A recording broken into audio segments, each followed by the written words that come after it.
Okay, you have. I wanted to give.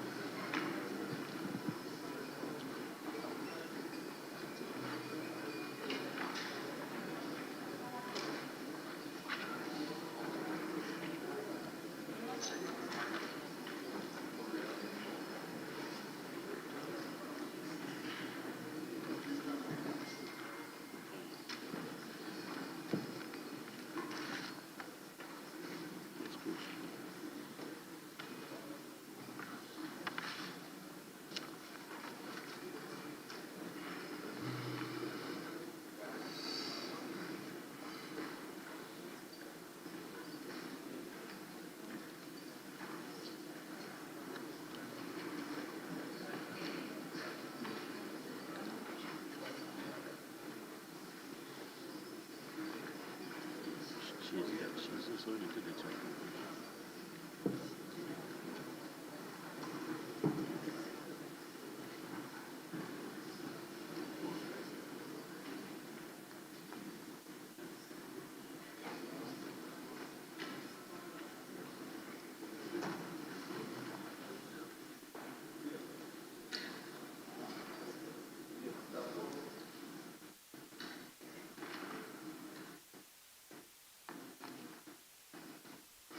Honorable members, let us pray.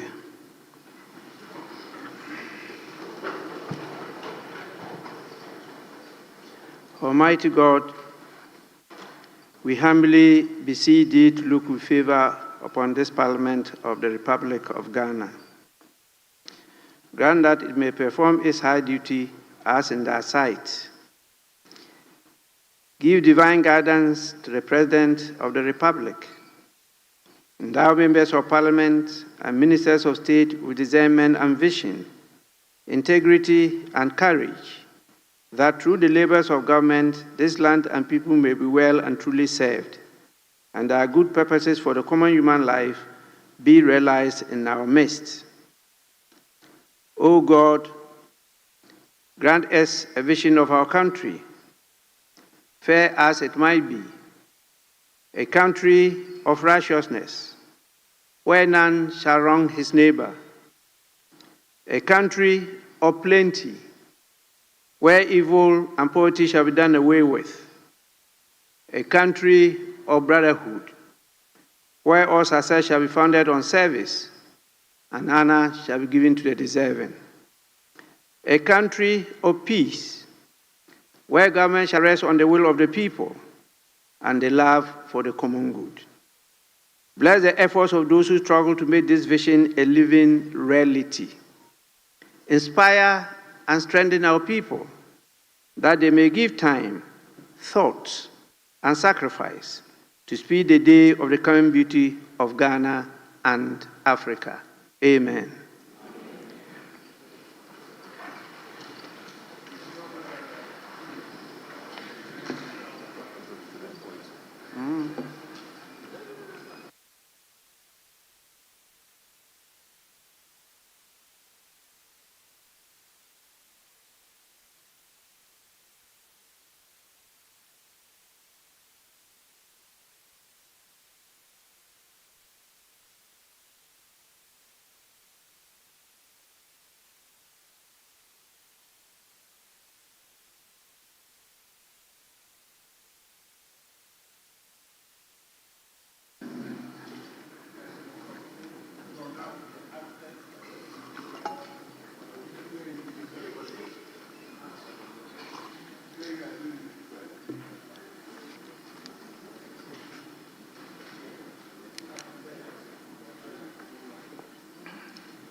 Honorable members, we'll move straight to item 5,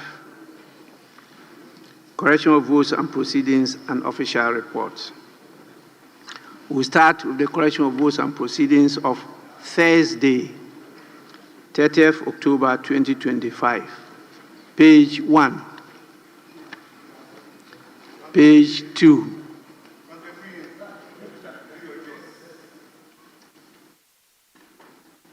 page 3,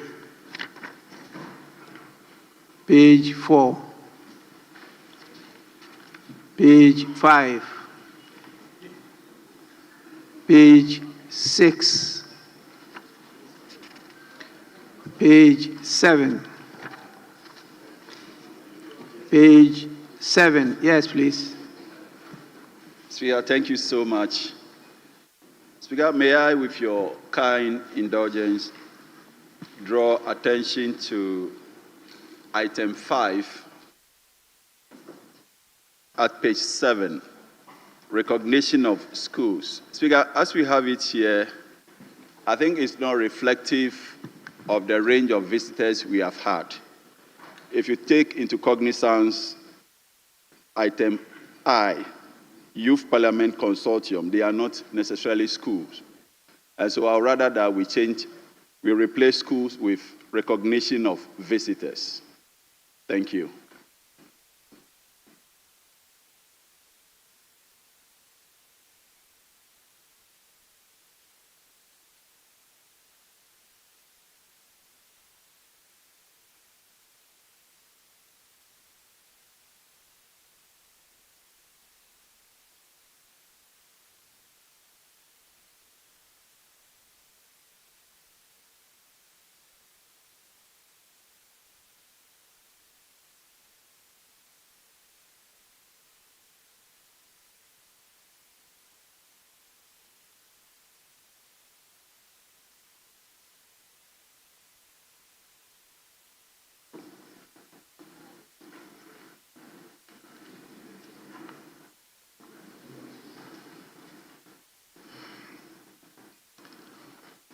Honorable Member, the item actually deals with schools and visitors. So I may agree with you that limiting it to only schools may not be comprehensive enough to cover all the visiting guests to Parliament. And so we can add visitors. The focus of this is actually on schools because we want to catch them young and make sure that Parliament and members of Parliament are felt at the personal level, the lowest level of our society. So we'll add visitors to it, recognition of schools and stroke visitors. Page 8. Page 9. Sorry. Mr. Speaker, Majority Whip, yes. Respectfully, sorry for taking you back at page 6. Yes. Yesterday, the Honorable Amankwameli sent. She was in the house, but she's marked absent. Honorable Eric too was here. He wanted to correct it, but he couldn't catch your eye. He too was here yesterday and is marked absent at the same page, page 6. Since you mentioned page 8, at page 7 also, Honorable Sawyer Quinster was here yesterday and she also marked absent. So table office can do the correction for us. Table office can take note of that and do the necessary corrections. Page 8. Page 9.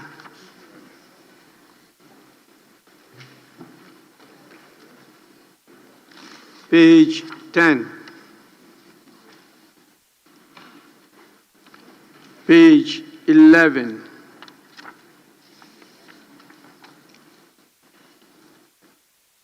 Page 12.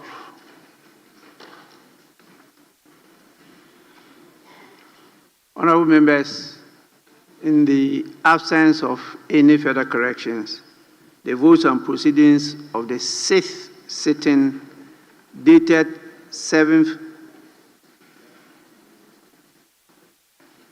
dated Thursday, 30th October 2022 25, as corrected, are adopted as the true record of proceedings. I have 2 copies of the official reports, one dated Thursday, 23rd October 2025, and the next Friday, 24th October 2025. We'll start with the Thursday, 23rd October 2025. Honorable members, any corrections? Yes. Right Honorable Speaker, thank you very much for the opportunity. Mr. Speaker, members, particularly from my side, have not been served with copies of the official report, and we don't also have it captured on the console for review. So it's yet to be, it's not there. You are now loading it. Honorable members, It's not there. when they are distributing papers, they are not looking at size of the house. It's put in your pigeonholes. It's when that is not done and they have to share here. Then you have the officials, these beautiful ladies walking between you and sometimes distracting your attention. They distribute them physically here. Apart from that, papers are put in your pigeonholes. Very soon, it will be a thing of the past. It will all be paperless parliament. And so you'll be dealing with your system, technology. And that's where you realize the importance of Honorable Kojo Oppong Nkrumah. Honorable members, with the member drawing my attention to the availability of copies of the official report, I'll suspend our going through the correction of the contents to Tuesday next week. So I accordingly defer the official reports of Thursday, 23rd October 2025, and that of Friday, 24th October 2025, to Tuesday for the necessary correction by the House. With this, we move on to the next item.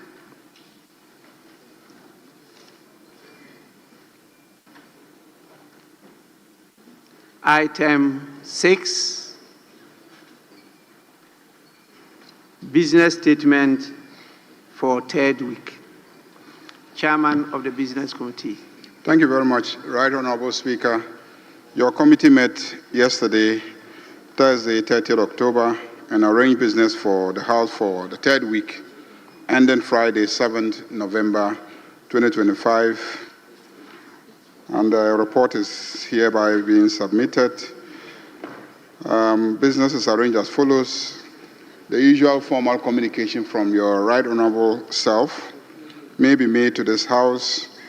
We have 36 questions, 7 to the Minister for Fisheries and Aquaculture, 9 to the Minister for Roads and Highways, 1 to the Minister for Sports and Recreation, 4 to the Minister for Defense, 5 to the Minister for Works, Housing and Water Resources, and 10 to the Minister for Energy and Green Transition. 2 are urgent and 34 are oral questions.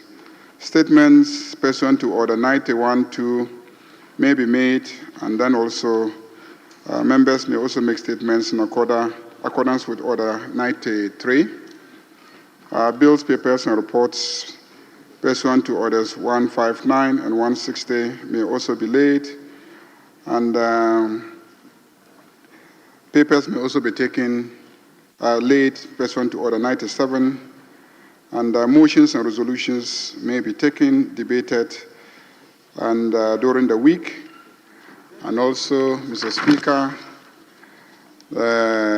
referrals to committees, once again, I urge chairpersons of committees to please pay attention and expedite work on referrals made to them and report back to the House. A total of 293 referrals have been made to 23 committees, and they are still outstanding. In conclusion, the Right Honourable Speaker, in accordance with Order 2162 and subject to Order 67, the committee submits to the House the order in which the business of the House shall be taken during the week. You will find attached the various questions and then the daily schedules proposed, and then also the referrals that have been made and to which committees they have been made. Those are all attached to refresh the memories of the various chairpersons of the committees. Thank you, Mr. Speaker.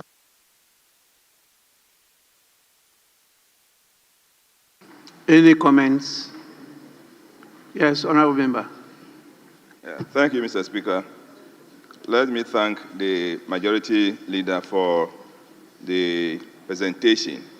However, the referrals, the records I have in my office show that we have 22 referrals and not 82, as indicated in the attachment. Yes, I want to draw the attention of, So we don't have 82 referrals, it's 22 that we have as a committee. Thank you, Mr. Speaker. That it will be noted. Honourable members. Yes. Speaker, I thank you for the opportunity, and with your kind permission, I would like to proceed by also thanking the chairman of the Business Committee.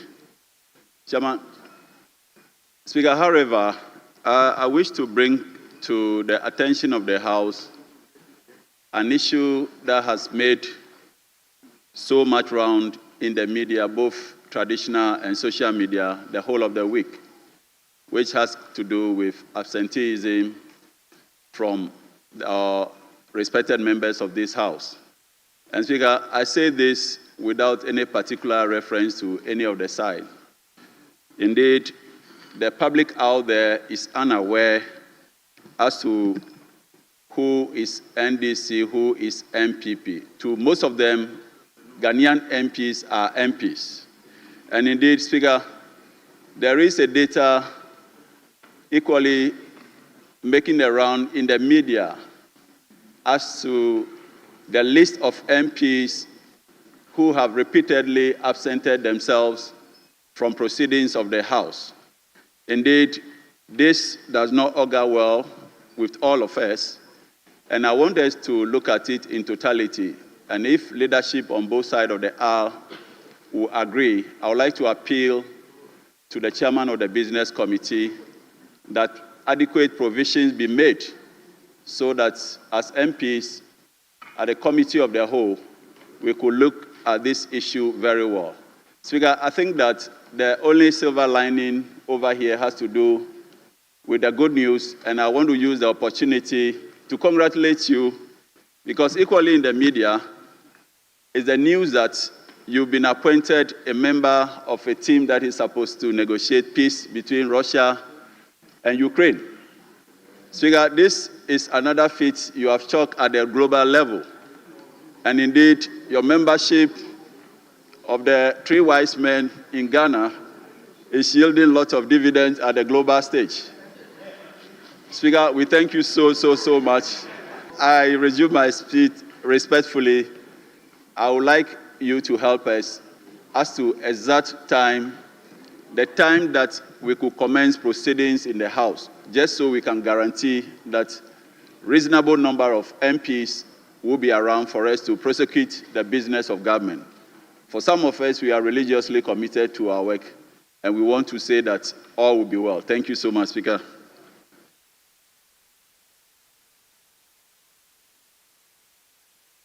The comment has ignited some interest, but I hope we don't dwell on the comment.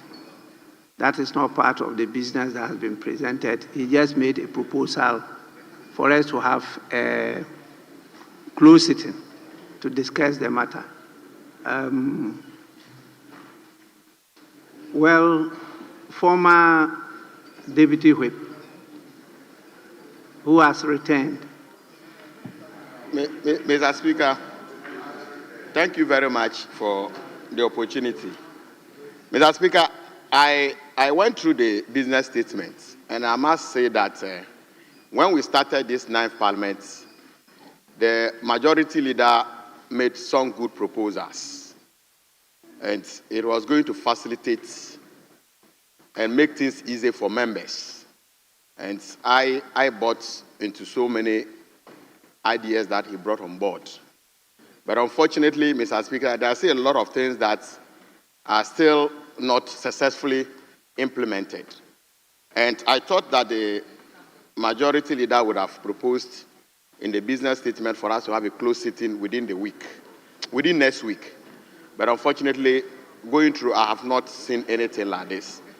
And I want to put it before you and to appeal to the majority leader, if it's possible, for us to have a closed sitting to look at very important matters within next week, which cannot be discussed on the floor. So that is the appeal I'm bringing to you, Mr. Speaker. Yes, just emphasizing the essence of the earlier comment. Please, Honourable Member.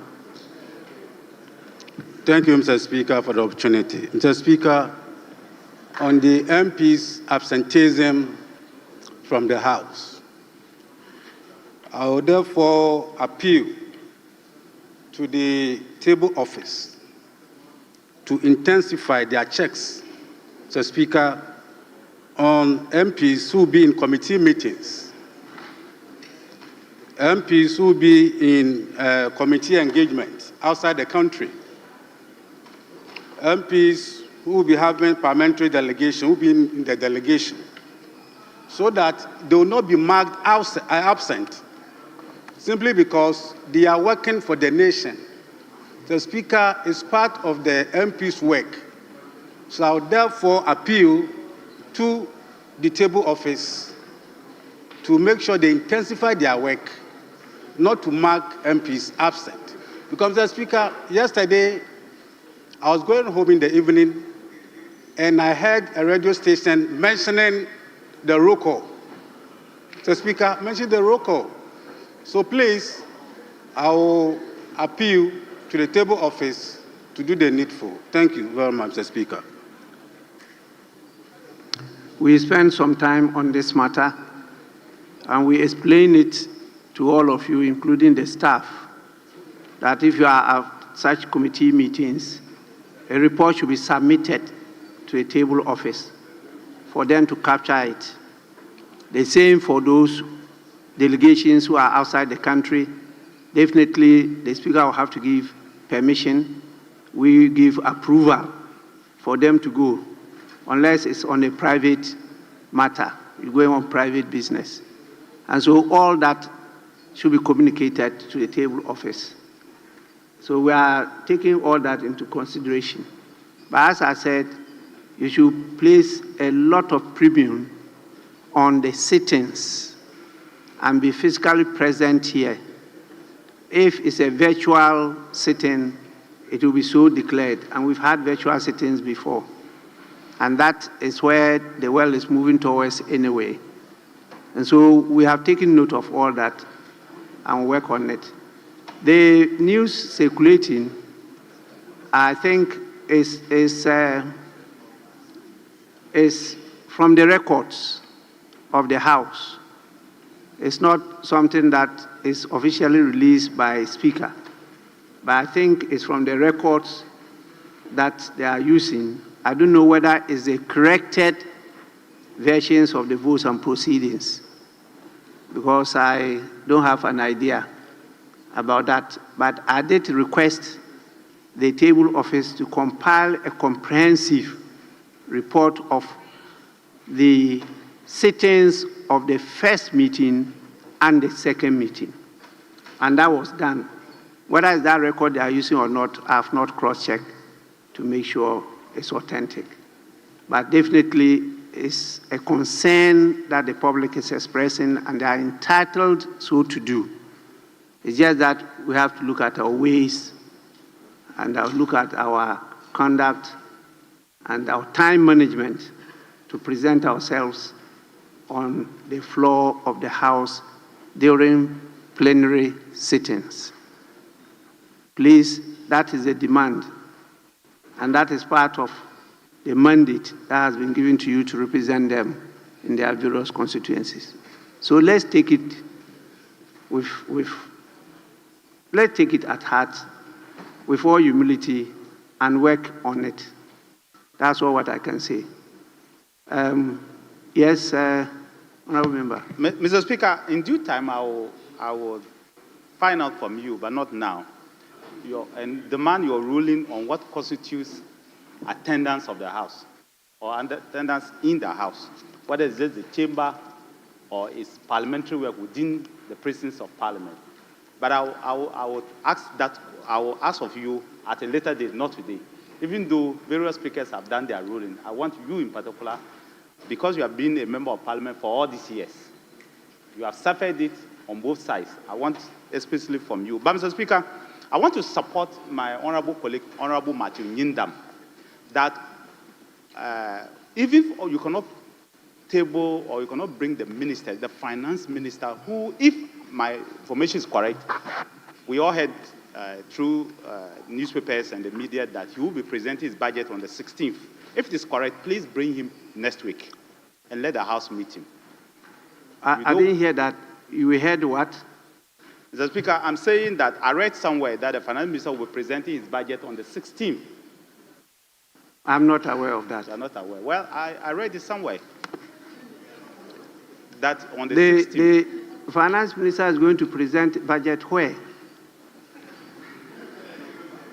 Speaker, maybe what I'm saying is alien to you, but I'm saying I read it in the newspaper that the finance minister will be presenting his budget on the 16th of November.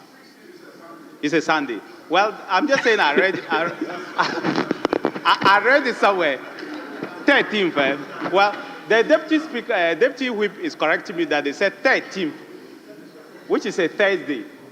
But Mr. Speaker, whatever the case, I'm saying that if the Minister for Finance is presenting his budget over the next fortnight, 2 weeks, please try and get him to come and meet the House.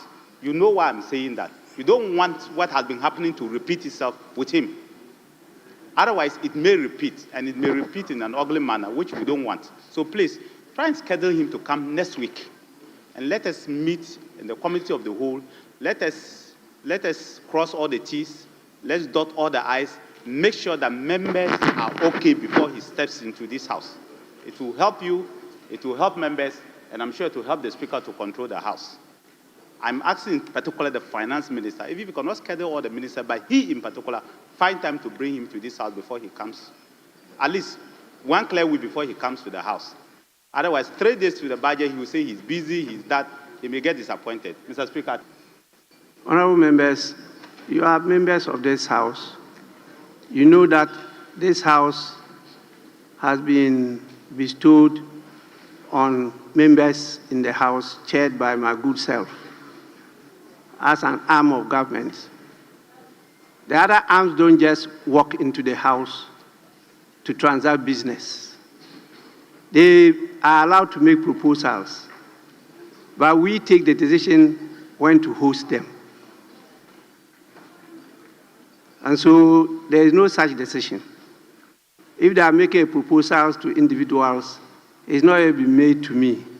His Excellency, who is the one that owns the budget, and the budget is presented for and on behalf of the President by the Minister for Finance. I recall the majority leader dwelt on this matter on the floor here. They have not communicated such proposal to me. When they do so, and after all what you are referring to has been done, I will then convey to them that the House is ready and prepared to host them on this particular date. And that is the date that they will show up. They cannot appear here using any other means, because this is ours. They can appear here as strangers or as part of the members according to the Constitution, that one, they can do so. But to come and present official business, then it is on our invitation or our acceptance. That has not yet been done. So please, it may be speculation, it may be some personal contacts with the minister, but not officially communicated to me for the benefit of the House. So let's move on to the other items. Yes, Deputy Whip, Deputy Minority Whip. Right, Honorable Speaker, I'm extremely grateful for this platform. Mr. Speaker, let me commend the Leader of Government Business for bringing us up to speed on issues of the government. But, Mr. Speaker, there is something that, for me, over the period, since 24th or 25th of August, I have not heard anything from this side of the aisle or from government as to what is happening to our people in Benjiri with reference to the situation that occurred there within the Savannah region. That has to do with about 31 people dying, 48,000 people being displaced, and about 13,000 who have now become refugees in neighboring Côte d'Ivoire. My request, Mr. Speaker, is respectfully to ask that either the Minister of Foreign Affairs or that of Minister of Interior be programmed to respectfully come and furnish this House with some information on what is pertaining to all of it. I can see the Very well, Mr. Speaker. Minister for Roads and Highways on his feet. Yes? Mr. Speaker, my colleague may be right about the unfortunate incidents in Savannah. But, Mr. Speaker, there's no evidence that Ghanaians have left the shores of Ghana and are refugees in another country. Mr. Speaker, allow me. Mr. Speaker, I rather know that currently, because of the situation in Côte d'Ivoire, some people in Côte d'Ivoire are rather coming into Ghana. I'm telling you. Yes. Beside me is Honorable Bois. Mr. Speaker, people from Côte d'Ivoire are coming into constituencies like that of Honorable Kofi Bois. So whilst it is okay to ask for a briefing on the current situation, to put it on record that Ghanaians are leaving the shores of Ghana in their numbers because of some kind of lack of safety in our country, it's neither here nor there, Mr. Speaker.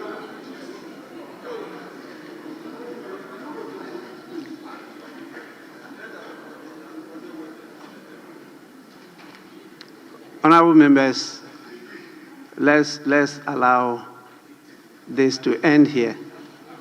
We've heard both of them. In fact, I thought the minister was rising on a point of order because the deputy minority whip was still on his feet and making his contribution. So I thought it was on a point of order.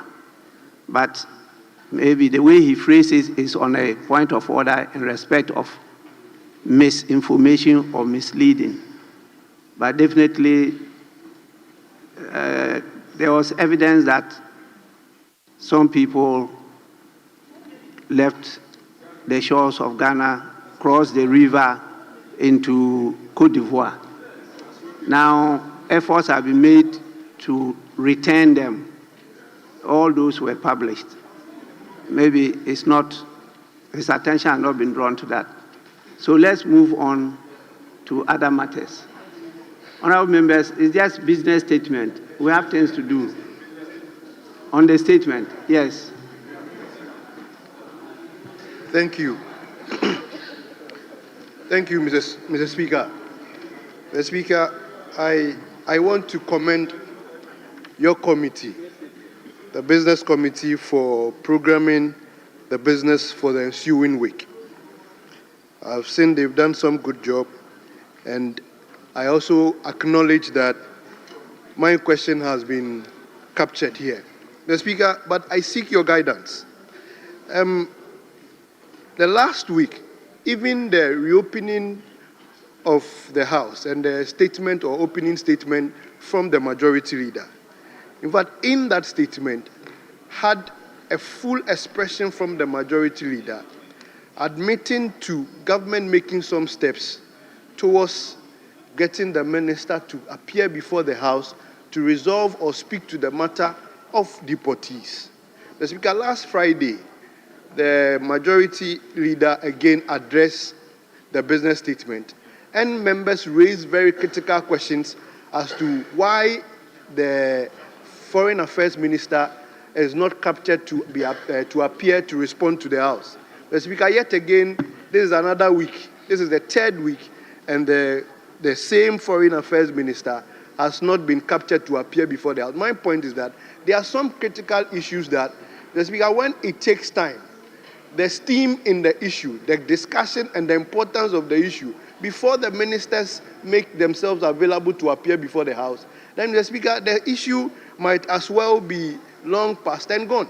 So I'm asking if the House will give some prominence to some of the trending and particular issues and employ on the ministers to appear before the House to address him. I don't know if it is allowed or there is a regulation to that effect. Thank you, Mr. Speaker.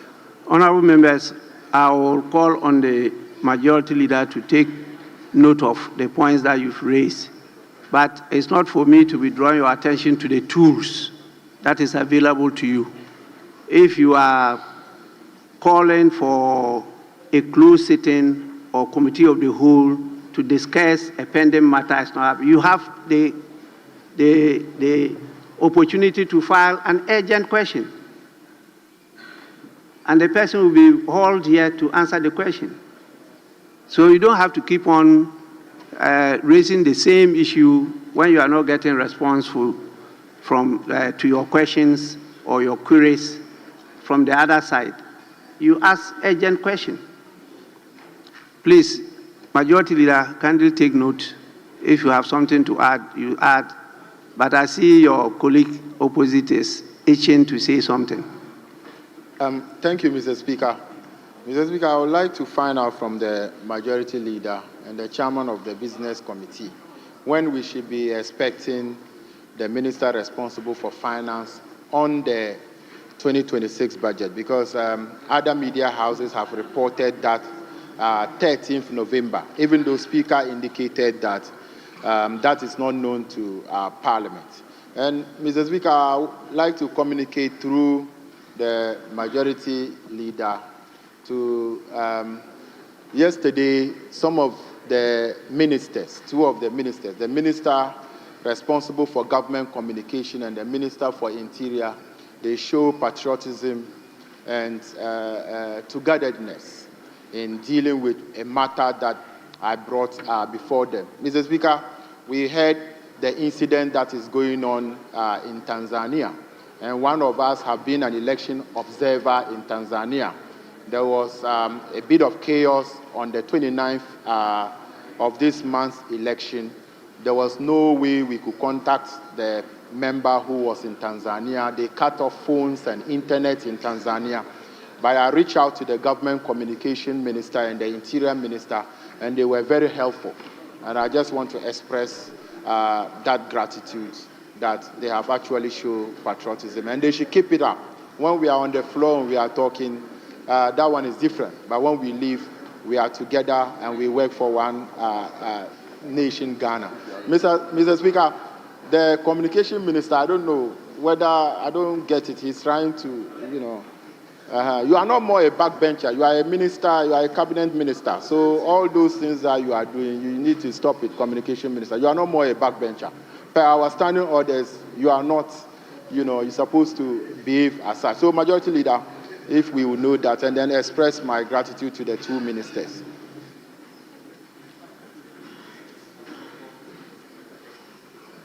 Majority Leader.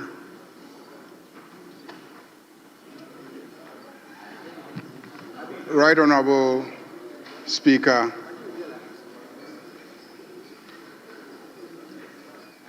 the effort is being made to present a picture of non-attendance at sittings of this House. But every day, I look at the attendance and I can see consistently that the votes and proceedings have never, on any single day, reported that there was no quorum in this House. Consistently. Even yesterday, when the matter was extensively discussed, this morning, I take the votes and proceedings of yesterday, and the report is that 199 members were in attendance in this House. Mr. Speaker, these are the votes and proceedings I have gathered, and I've looked at each and every one of them, and consistently average 160, 180, 190 members, sometimes over 200, attend. And so that attempt to present a narrative out there that members don't attend sittings in Parliament is totally inaccurate.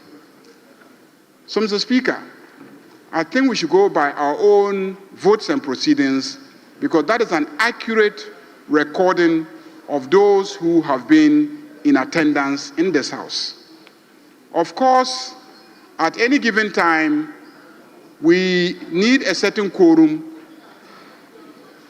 to do certain things. When those times come up and anyone raises quorum, we have a mechanism for making sure that everybody gets into the chamber so that we can have the relevant quorum to conduct business. Yesterday, when quorum was raised and Mr. Speaker rang the bell, in 10 minutes, there was quorum in this chamber. So let us not, ourselves as members of Parliament, join the narrative out there that we don't attend sittings of Parliament. We do. But we have so many other things that we do as members of Parliament. So many other things. Mr. Speaker, you know that committees are supposed to embark on benchmarking visits to other parliaments. In the last 3 months, most parliaments have been on recess, same way that we were on recess. So if you have a benchmarking visit, and the parliament you are going to for benchmarking is not sitting, how are you going to go there and then study what they are doing? So it turns out that many of the committees shelved their benchmarking visits, and immediately those parliaments started sitting, many of them rushed to go and fulfill those benchmarking visit obligations. In addition to the fact that many members on this side are members of boards and councils, and unfortunately, sometimes those boards and councils tend to have board meetings that conflict with the time that we expect them to be sitting here for us to commence business. But when there's an urgent need for them to come, we send a message on our platforms, and everybody leaves whatever they are doing and rush for us to constitute a quorum to do business. Mr. Speaker, I want to assure you that we will insist on getting our members here on time, because some of them also come, they are sitting in their office, watching television, waiting for you, Mr. Speaker, to come into the chamber before they come in. I think that's a very bad habit. It is not respectful that we come to the Parliament, we are sitting in our offices. Yes, constituents will come and put pressure on us and demand our attention, but we must respect the Speaker, and we must be here before the Speaker comes in and not be watching television waiting for Speaker to get into the chamber before we also rush and come into the chamber. Mr. Speaker, I wanted to have the Committee of the Whole sitting yesterday, but the finance minister has been out of the jurisdiction. He was in Paris with the president, and so we spoke among ourselves as leaders and decided to push it to next week. When he's in town, we can get him to come, and then we can discuss our housekeeping matters before the budget is presented. The date for the presentation of the budget will be communicated to us by the Right Honorable Speaker. The communication will proceed from the presidency. I know, if I say I don't know, I will be lying to you. But the proper process is that it will be communicated to Speaker, and Speaker will communicate to the rest of us when the budget will be presented. The Finance Minister may make a public statement and give an indication. That's just an indication. The actual date will be communicated to us by the Right Honorable Speaker. Yes, when ministers are available, we will schedule them to come and brief us on very important public matters.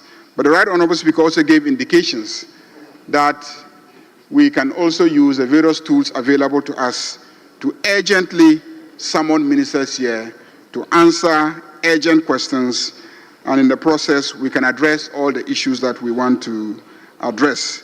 I believe those are the issues that have been raised, and I want to thank all of you for giving the opportunity. I've responded to the budget date. I said the budget date will be communicated to you by the Right Honorable Speaker. I know, but there's a process, and the process is that it will be communicated to Speaker, and Speaker will communicate to the House, and he has given indications that in due course he will communicate the date to us. Honourable members, I think that should be sufficient. The issue of the attendance and the sittings is just our attempt in our standing orders to practicalize the provision of the Constitution and the need for us to all go out there and do the needful advocacy to see how we can get our people along with us. So please, it's not something we should be splitting heads. All of you are aware of even the norms of our society. Sometimes you are ready to rush to a program, an elder arrives in your house, and you know the norms. You dare not brush aside the elder and run away. It will mean a lot. And you have to stay back to attend to. There are a lot of these things we have to work on. It will take time before we are able to manage our times well.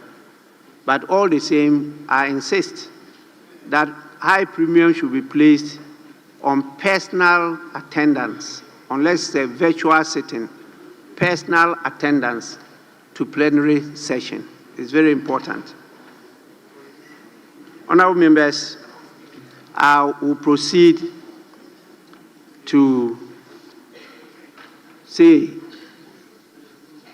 well, then let me listen to the gentleman over there. Honourable member, yes. Thank you very much, Mr. Speaker. Mr. Speaker, there was a pending issue in the previous sitting, and that issue is still pending before this House. That is the composition of committees, Mr. Speaker.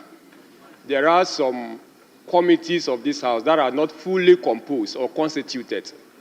And I will reckon that for the effective oversight of the House, the business of committee should also be prioritizing that to ensuring that all committees are fully constituted. I can give examples of such committees, Mr. Speaker, and that issue being on the table and hasn't been resolved. Honourable member, which committee is not duly constituted? Thank you very much, Mr. Speaker. We have the finance committee that was composed, but there were changes made. The changes have not been ratified by this House. It's one example of a committee. Changes made by who? It was made by leadership, and I can give example. Honourable Speaker, Stephen Amoa. Honourable members, please. A House cannot take a resolution, and that resolution will be amended by any person or group of persons, even the Speaker. cannot amend that resolution. If you need to review the resolution, revise or amend, it has to be brought back to the House.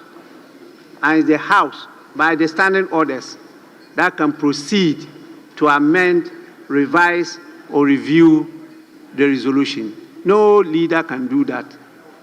But you use the word constitute. Then in your answer, you talk about it being composed. And yet, that has been changed by leadership. It's not possible. The resolution that we took that day is still what is binding. And all committees have been constituted and duly composed. And I chair the committee on selection. So I don't know what you are talking about. Please, Deputy Minority Whip. Thank you, Mr. Speaker. The points the member made, he has a point, but the whips, we are engaging to resolve it. It has not come to the attention of the selection committee that is able chair by you. There was some mix-up, and then the whips are engaging.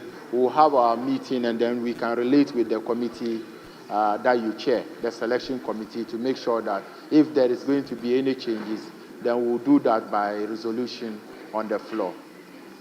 Yes, but leaders, you yourself cannot be doing that because all what you did is a nullity.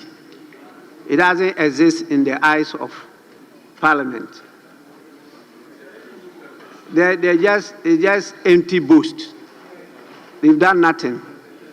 So please, until it comes before the Committee on Selection, which I chair, and we present a report to the House, the resolutions taken here cannot be changed by any person. Please, Majority Chief Whip.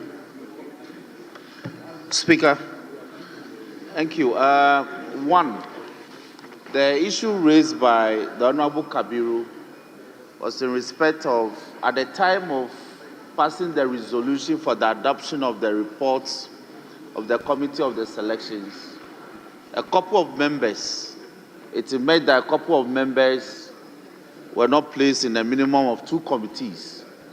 So the direction was that we should look at it and come back and have that corrected. Speaker, so that has been outstanding, but my colleague is on AU observer duties in Tanzania. So as soon as he gets back, we'll deal with that, and I will bring that to your attention, and then that can be resolved. Speaker, second, Speaker, you would have noted that your committee on business.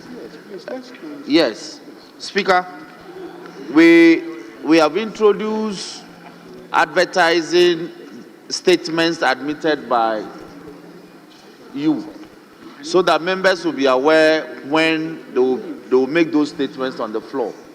So we just want to urge them that they should take notice so that members will no longer keep statements and rush to the chamber to come and make them. That they should ensure that the statements are properly admitted, then they are advertised.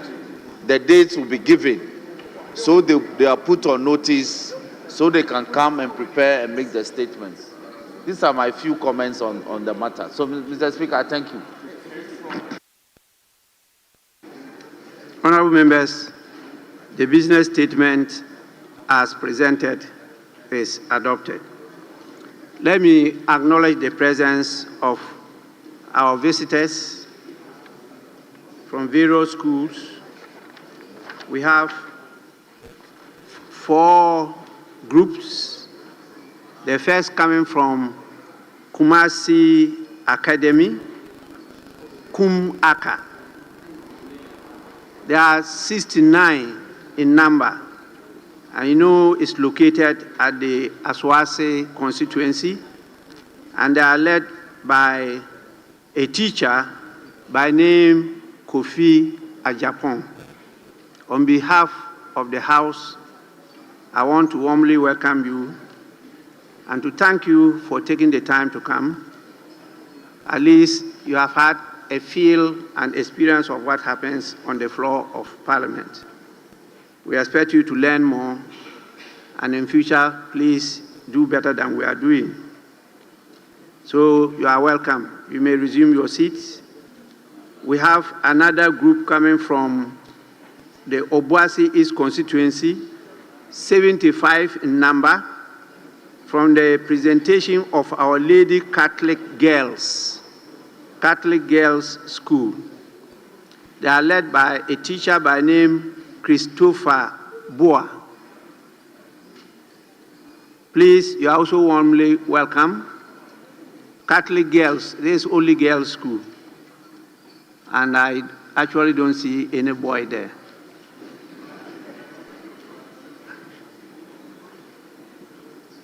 Yes. So the same advice to you, try and learn more so that you perform better in future. That's what progress and advancement is about. Please kindly resume your seats. We have another group coming from Asin Central. There are 61 in number, and they are from the Asin Atonso MA Anglican Basic. They are led by their teacher by name Charles Edu. Basic, they mean they are younger. 61 in number is quite huge. You are warmly welcome. I hope you are watching your representatives and that you are understanding what they are saying. If not, it's a learning process. And don't worry, in future you do better than them.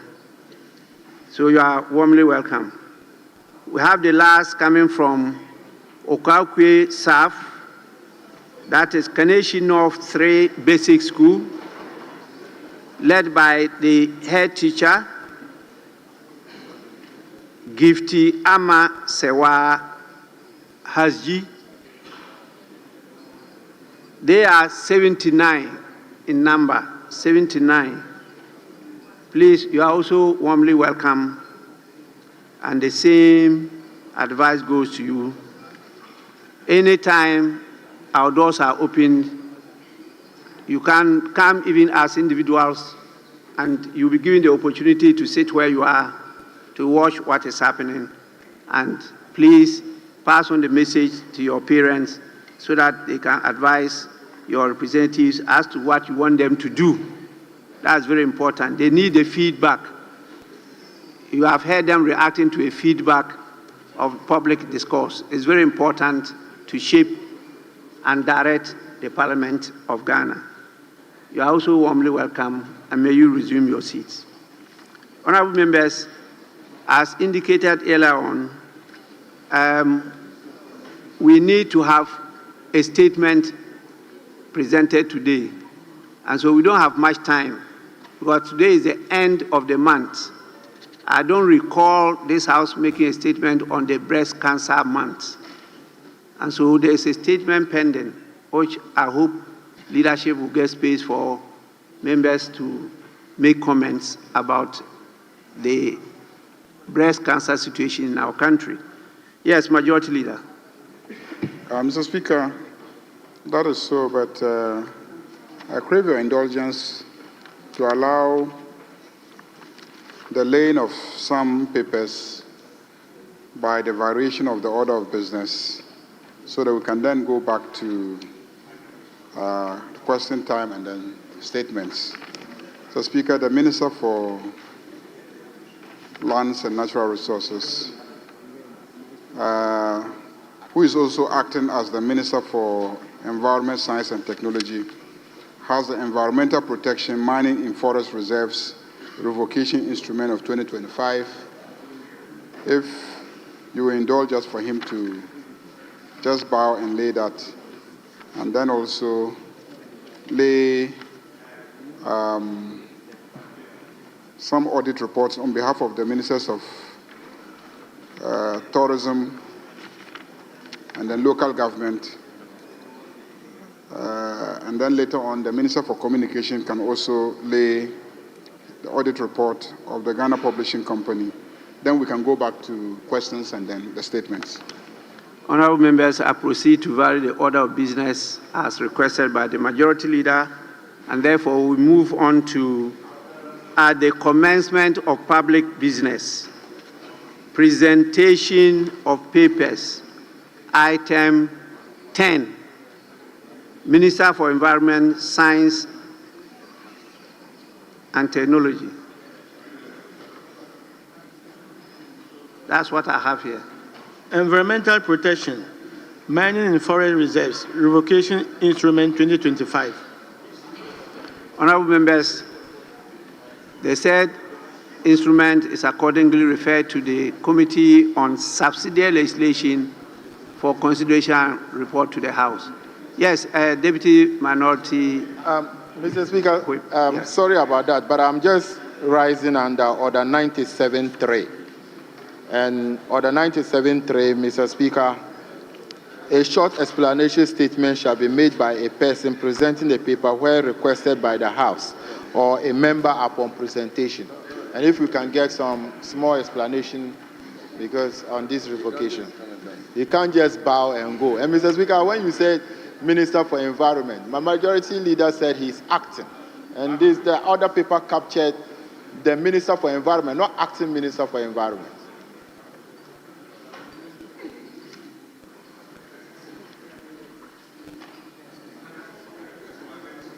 Yes,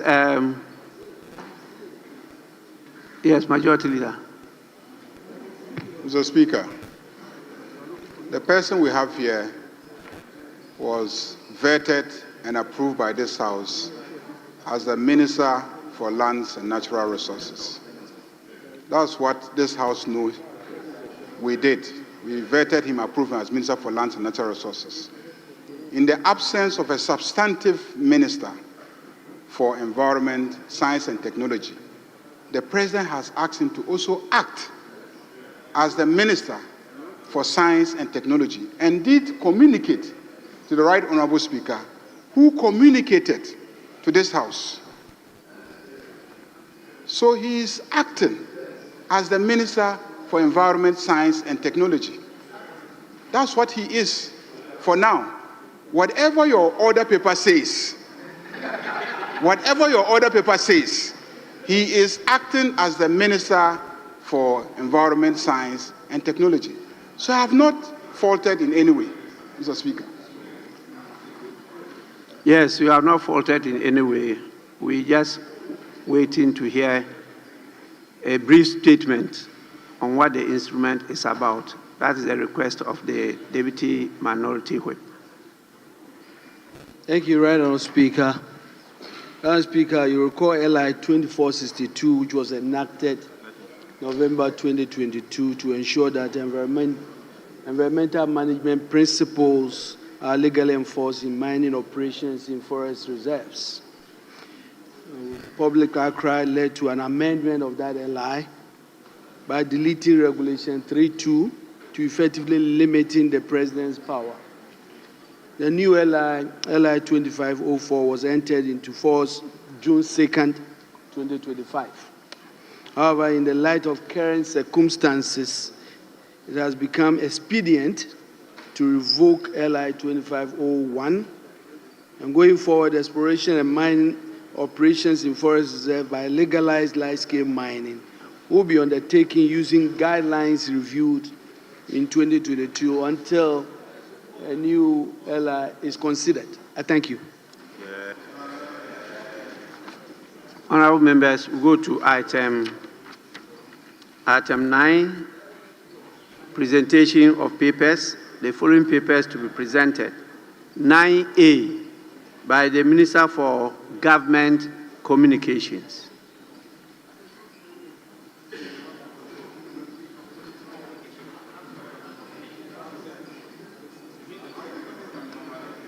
That is what I have on the order paper.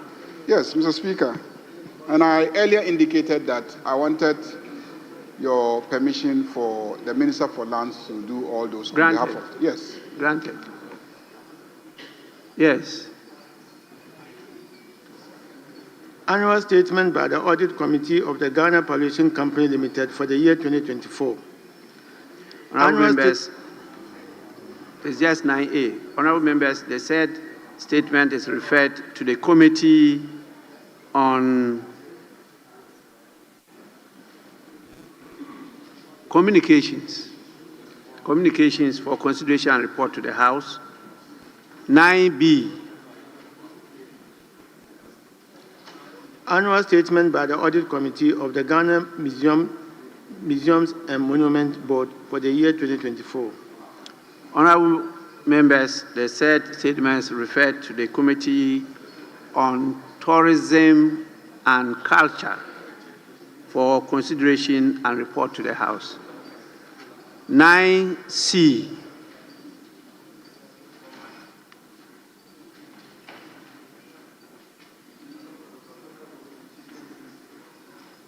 Yes, please, Minister.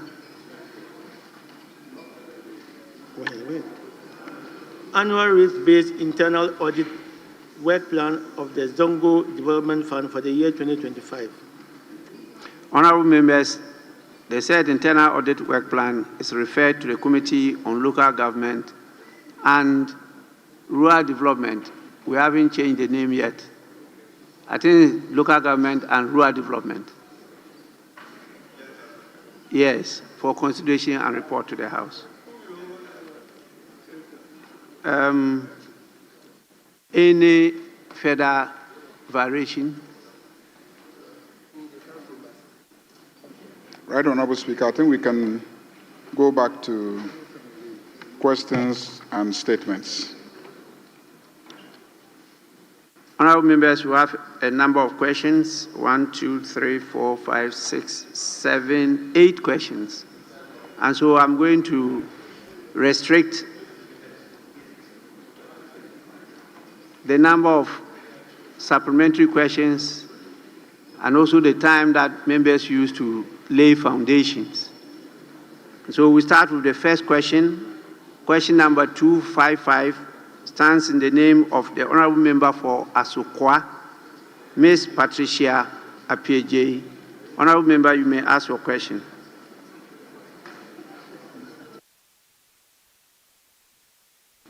Sorry, is the Minister available? He should take the appropriate seat.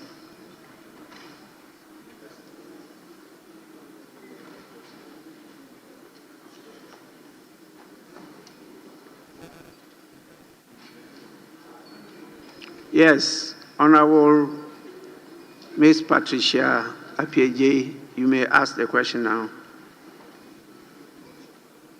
Yes, please. Mr. Speaker, I come under Order 88.3.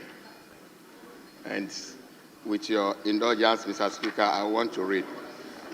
In the absence of the member, any other member so authorized may, with the prior permission of Mr. Speaker, ask the question.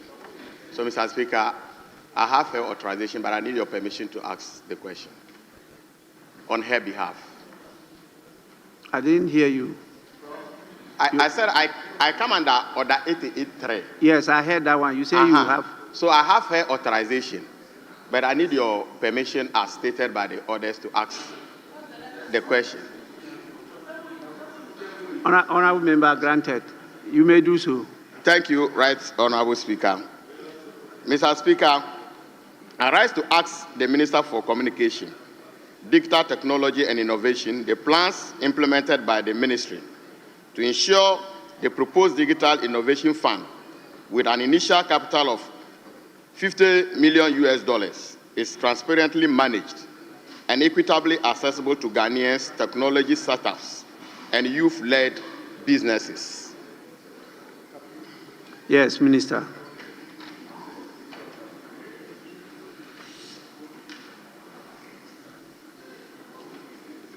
Mr. Speaker, the Ministry is putting in place measures to ensure that the proposed Digital Innovation Fund with an initial capital of $50 million is transparently managed and equitably accessible to Ghanaian technology startups and youth-led enterprises.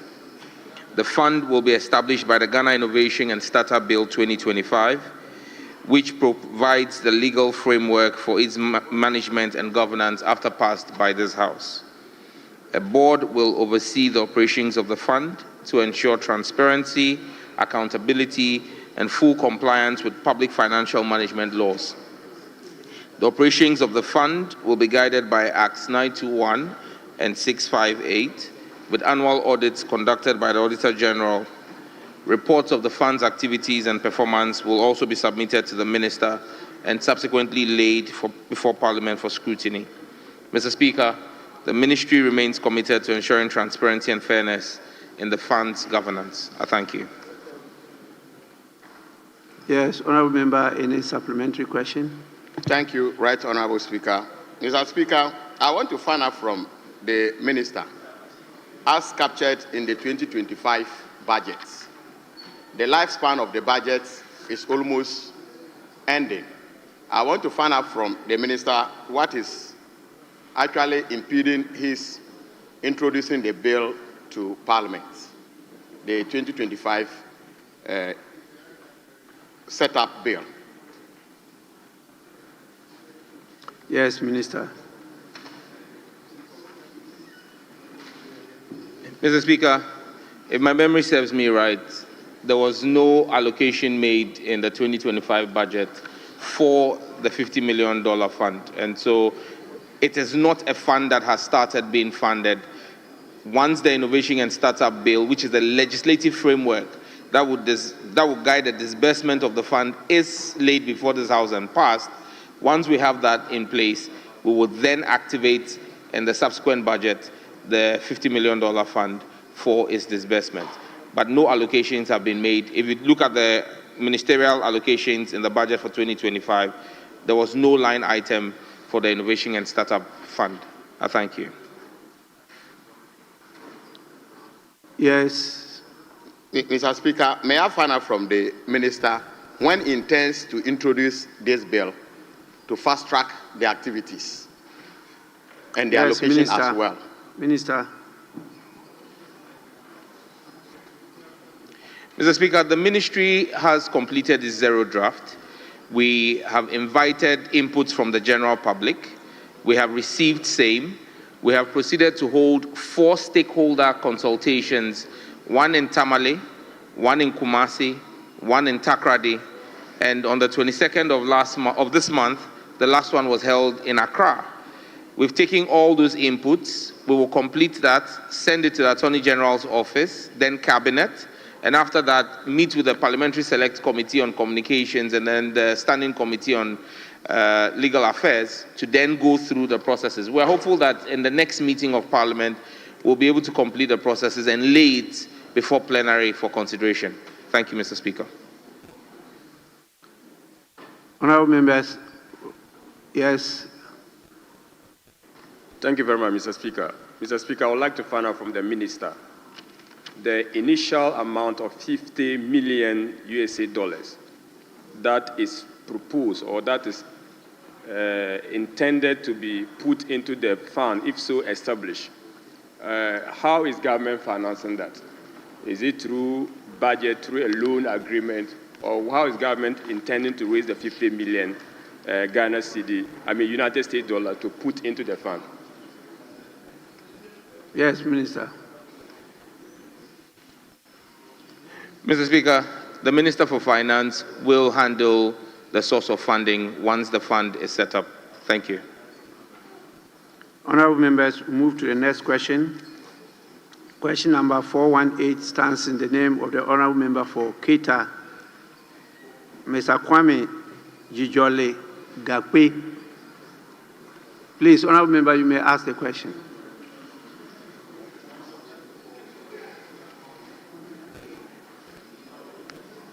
Yes, please. Speaker, we respect ACAM under Order 88.3 to seek your permission, and I have the authorization of the member concerned to ask the question on his behalf. You may go on.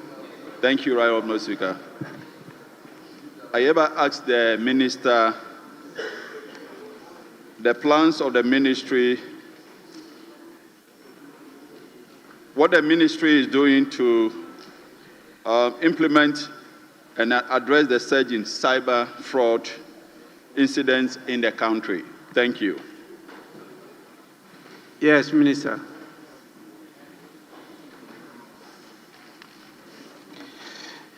Mr. Speaker, it's an undeniable fact that cybercrime and cyber fraud issues are on the rise in recent times due to increasing sophisticated approaches used by cyber criminals and fraudsters, leading to harm and loss of money to individuals and businesses alike.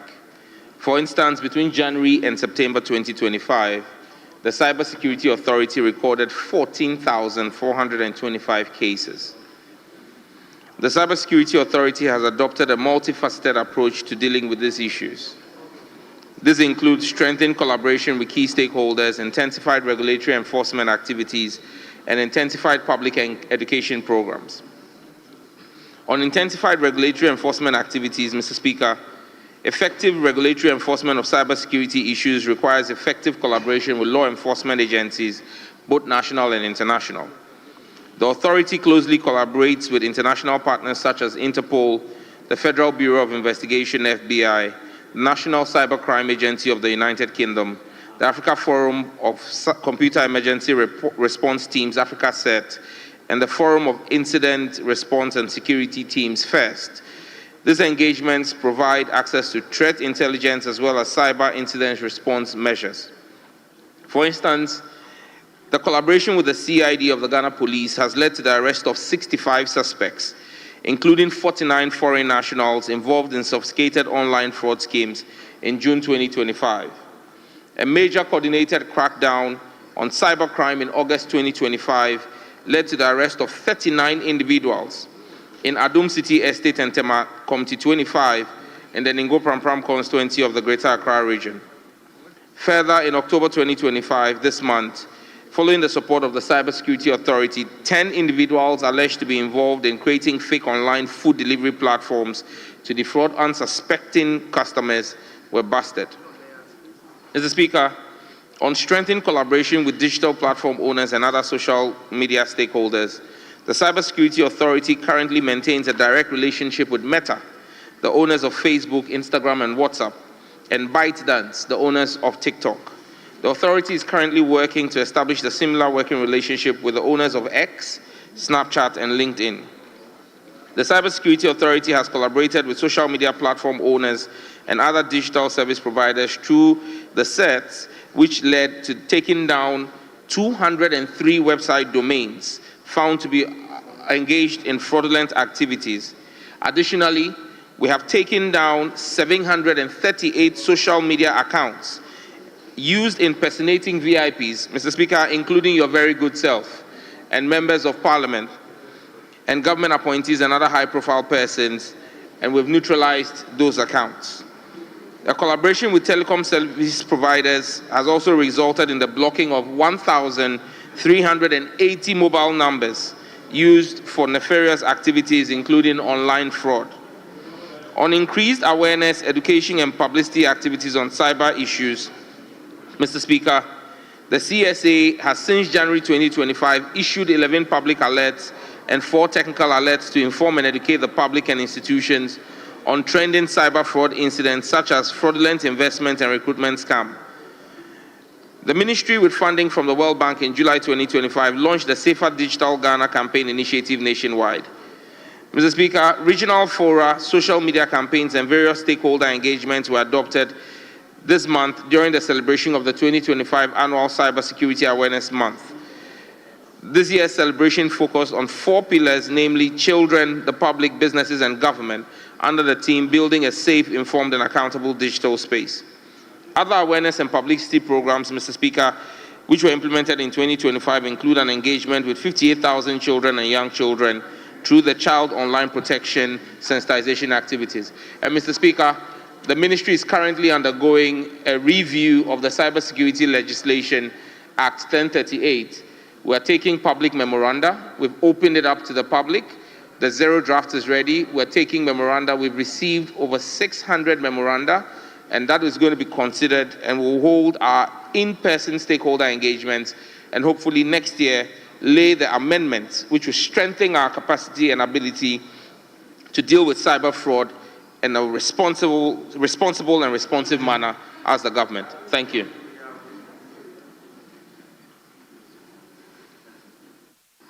Honorable members, we move on to the next question.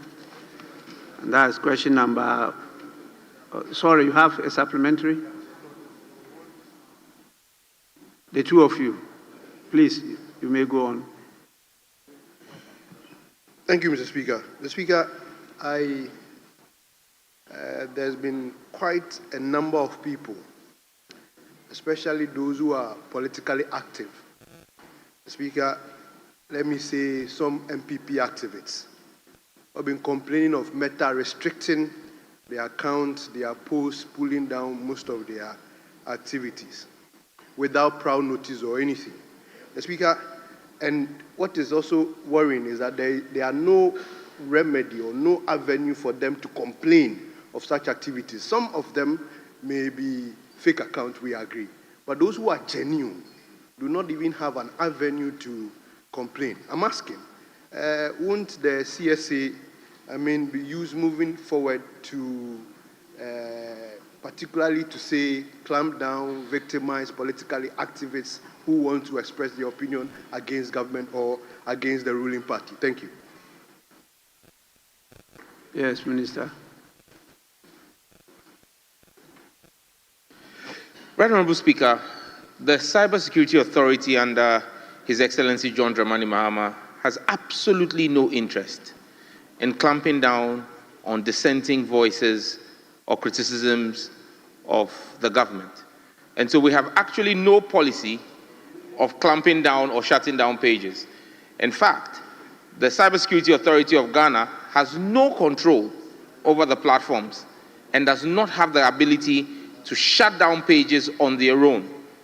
All shutdown of accounts are done by the platform owners.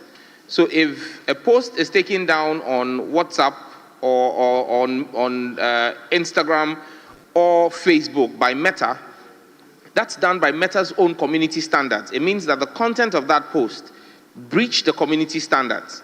That is not an activity of the Cybersecurity Authority.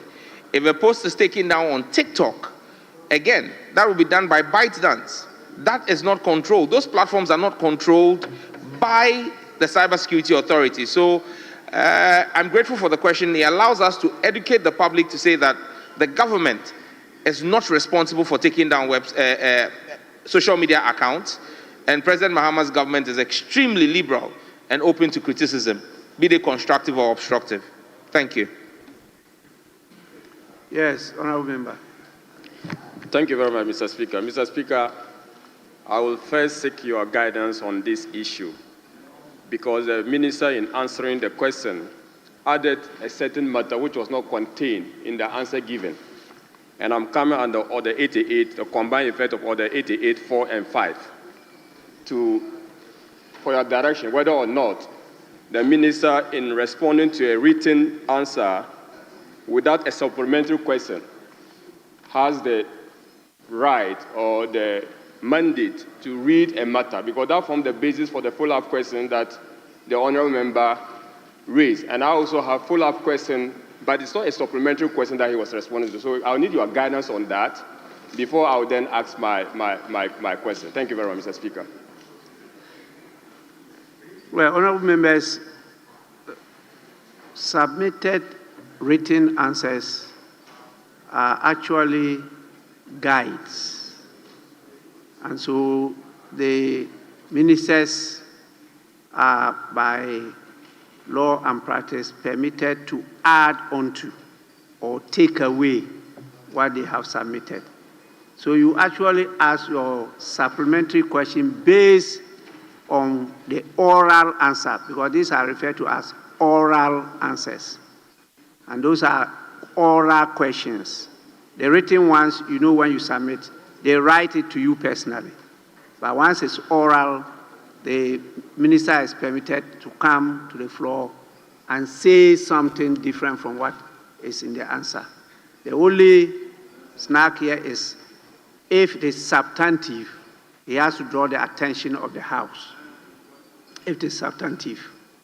But it is a matter of additional information or editorial or some minor corrections that is usually done verbally. That is my guide. Yes, I'm sure you had a supplementary. You have a supplementary. Yes, proceed. Thank you very much, Right Honorable Speaker, for the guidance. I greatly appreciate that. Mr. Speaker, the minister stated that they are maintaining direct relation with Meta and ByteDance.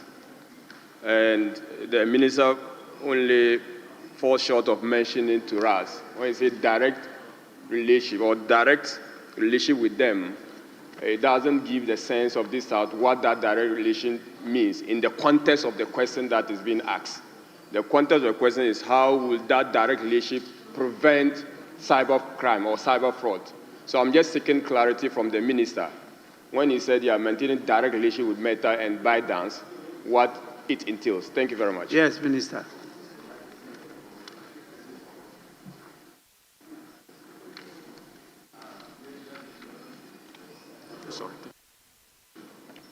Thank you very much, Right Honourable Speaker. Right Honourable Speaker, in responding to the previous supplementary question, I made the point that where there are accounts that flout the community rules of the platform owners themselves are the only ones who have the power to take down those accounts. When an issue is raised that flouts the community rules or flouts national rules, and the Cybersecurity Authority needs to flag that, you need to do that with the platform owner. And so we have, under the cybersecurity framework, the Convention on International Cooperation, under the Budapest Convention and then the Malabo Convention, we have what we call points of contact. For Ghana, there are multiple agencies that operate in this space, from the Signals Bureau to Cybersecurity to IOCO and FIC, but the Ghana Cybersecurity Authority is Ghana's focal point. All platforms also have focal points that we're able to speak with in real time. So take, for example, when the issue of a Facebook account was instigating direct violence against officers of the Ghana Armed Forces carrying out peace operations in Boku. The Cybersecurity Authority, through its direct point of contact on the platform, drew the attention of the platform operator. When the unfortunate incident of 6 August happened, on TikTok, there were a number of accounts that had posted videos of the burning wreckage. Today, if you go online, you won't find any of those videos, because we flagged all of those videos to the operator, and drew the operator's point, notice that they flout the operator's own community guidelines, that such content should not be allowed on their platform. This can only be done through the focal person. That's the kind of relationship we keep and establish for public protection. Thank you. The protection of all of us. If we see any account that is posting content that is injurious and flouts the community standards, not of the Cybersecurity Authority, but of the platform, what the Cybersecurity Authority does is draw their attentions to it. And Mr. Speaker, we've had instances where we have reported fake accounts in Mr. Speaker's name to one of the platforms. And they responded to us and said, per their own checks, that account did not meet the threshold of an impersonation account. And so they refused to take down the account. So the fact that we make a complaint does not mean that the platform operators are compelled or obliged to respond favorably to our request. Ultimately, they make the decision. For example, Google has this Facebook has a content moderation location in Ghana that does for the entire African sub-region, employing 1,500 young Ghanaians doing content moderation there. Whatever they decide flouts their community standards is what holds, not what we say. We can only draw their attention to it, and they make the final decision. The final decision does not rest with the CSA. Thank you. I'll take the last from Prof. Mr. Speaker, Thanks for indulging me, and Honorable Minister, grateful for your responses.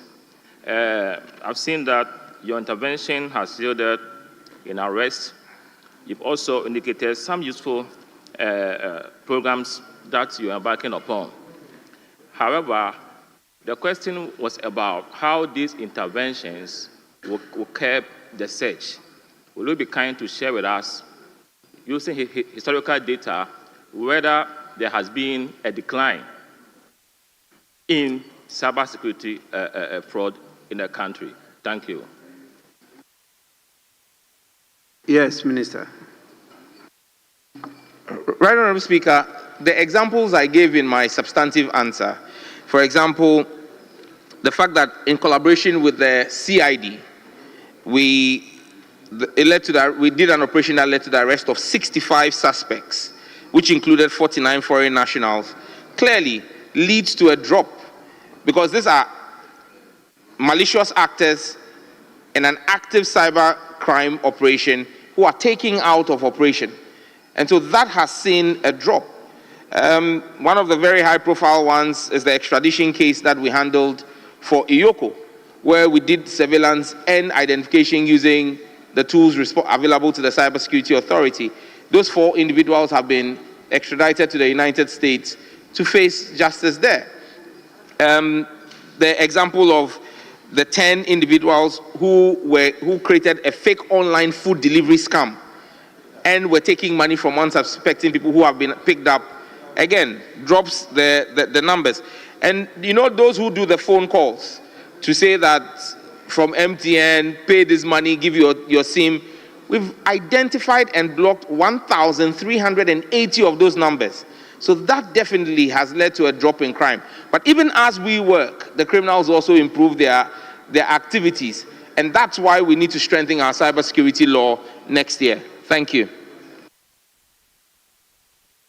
Honorable members, we move to the next question. That is question number 320. Stands in the name of the honorable member for Kintampo South, Ms. Felicia Ajay. Honorable member, you may ask your question now. Thank you, Mr. Speaker. I stand on Order 88.3 to seek your leave and that of the House with authorization from the honorable member from Kintampo to ask the Minister of Communication, Digital Technology. You are seeking the leave. Oh, seek the leave first. Have I granted you? You sit down. You grant the leave. You're taking it for granted. Yes, you may go on. Thank you, Right Honorable Speaker. To ask the Minister of Communication, Digital Technology and Innovation when the Minister will provide access to telecommunication and internet connection in the following communities of the Kintampo South constituency: Ampoma, Wela, Bebu, Ayoya, Gazinya, Mansi, and Dakori. Thank you. Yes, Minister.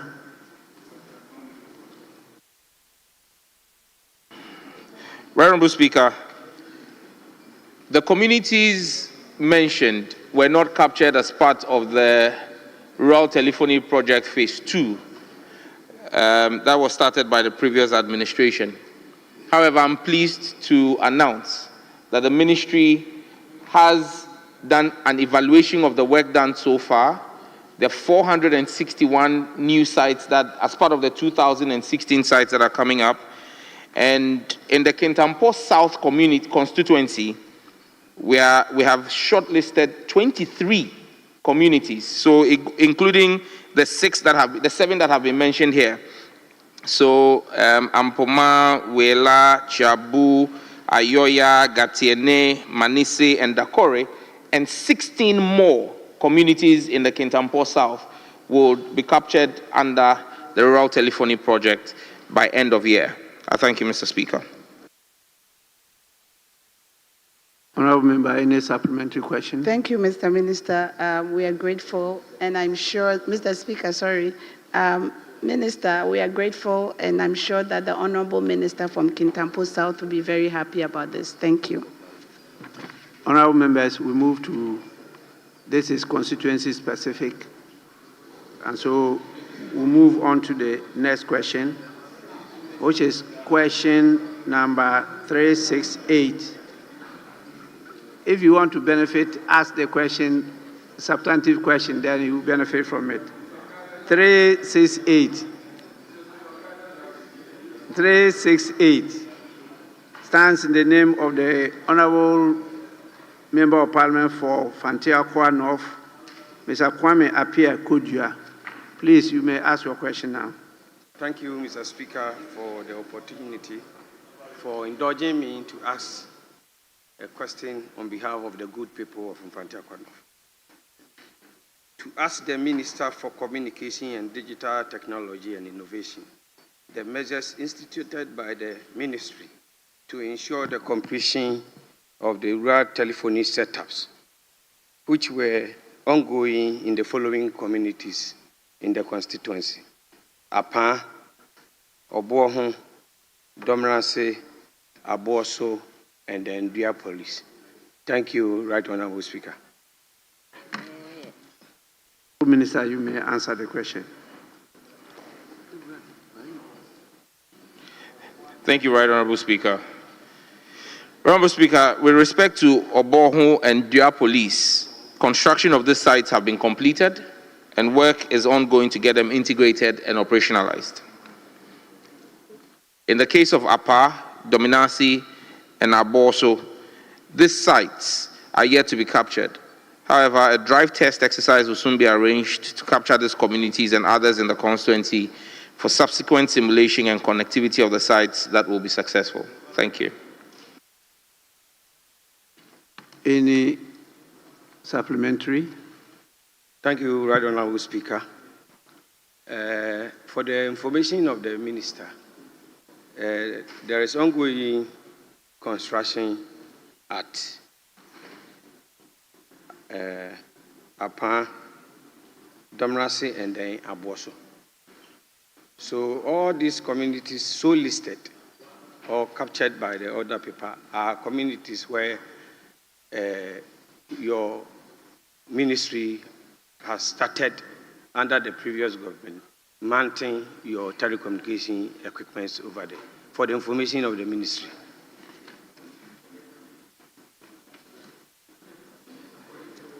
Minister, do you have any comment on what he just said? He said that Apa, Dominase, and Aboso, your ministry has already commenced work there. There's work ongoing, even in the previous regime. That's why he's drawing your attention to. Very well so, Mr. Speaker.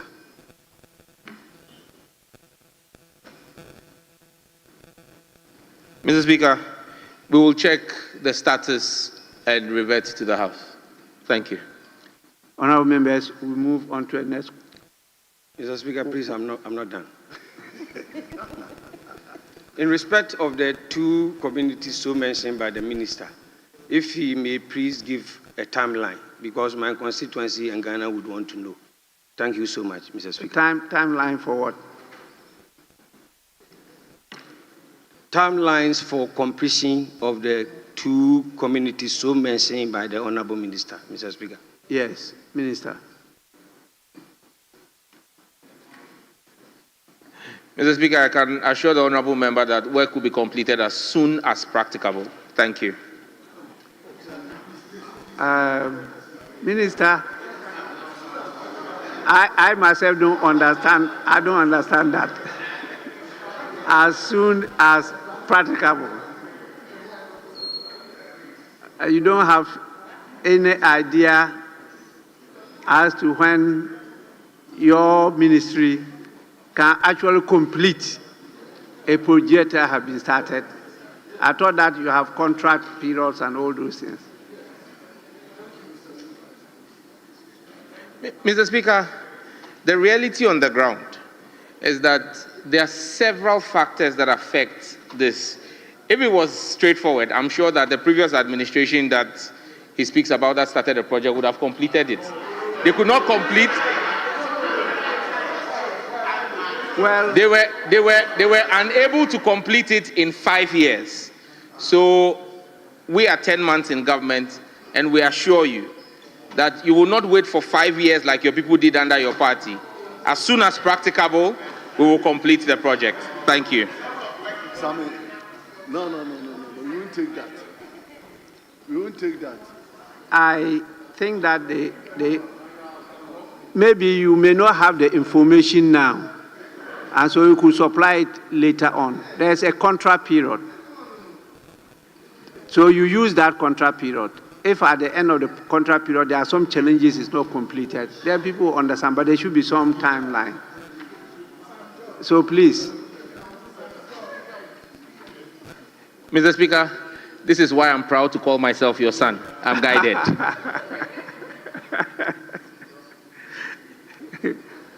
Yes, Honorable Member, I think you have one more supplementary to ask.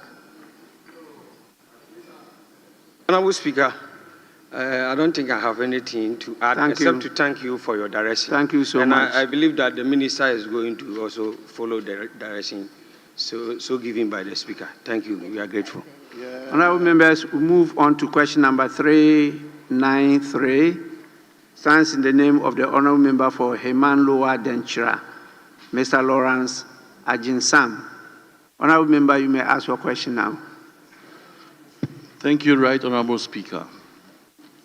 I rise to ask the Minister for Communication, Digital Telephony and Innovation the status of the rural telephony project and the plans of the ministry for the improvement of the mobile network service coverage in the Chufuhima Lower Denchira districts. Yes, Honorable Minister.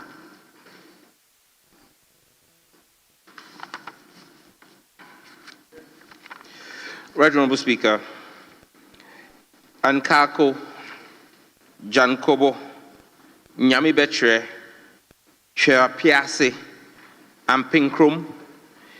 These sites in the Heman Lower Denchira constituency are fully active and operational. In Breman, a site has been built, integrated, and work is ongoing to operationalize it. In Abrafo or Dumasi, construction of the sites have been completed, but it is yet to be integrated and operationalized. A drive test is being arranged for the Heman Lower Denchira district to assess the communities that are yet to be covered for consideration. GIFEC is working closely with the contractor and subcontractors to ensure all sites are completed and operationalized by end of year. But Mr. Speaker, the Honorable Member of Parliament has also written to my office, and we've engaged with his office to complete and work in the outstanding areas in his constituency. Thank you very much. Yes, Honorable Member, any supplementary? Thank you, Right Honorable Speaker. Yes, indeed, the Minister and I have had a conversation on how to improve the Chufuhima Lower Denchira network. The reason is that Chufuhima Lower Denchira houses the Kakom forest, and it's an eyesore and quite embarrassing when visitors come from the global world to Kakom and are not able to have networks to be able to have selfies and showcase the tourism of this country. But Minister, the Ankakun Jankobo that you referred to, and Ampekro, though it's been completed and being operational, they are having still some challenges. And I think it has to do with maintenance of either the battery and other things. Coupled with that, places like Inform, where Kakom is, places like Bremine, Abakan Kwanta, Trapiase, all those places, I think, will require regular maintenance, and therefore, I would implore you to make sure that your team continue with its monitoring. Thank you. Thank you so much, Member. These are comments. So we'll move on to the next question. That's question number 607. It stands in the name of the honorable member for Salaga North, Alaji Alasan Mumuni. Honorable member, you may ask your question. Thank you very much, Right Honorable Speaker. I rise to ask the Minister for Communication, Digital Technology and Innovations the steps the ministry is implementing to improve communication network in the following electoral areas. 1. Binjai Lentimpa. 2. Banvim, Daboshi and Dashi in the Salaga North constituency. Yes, Minister.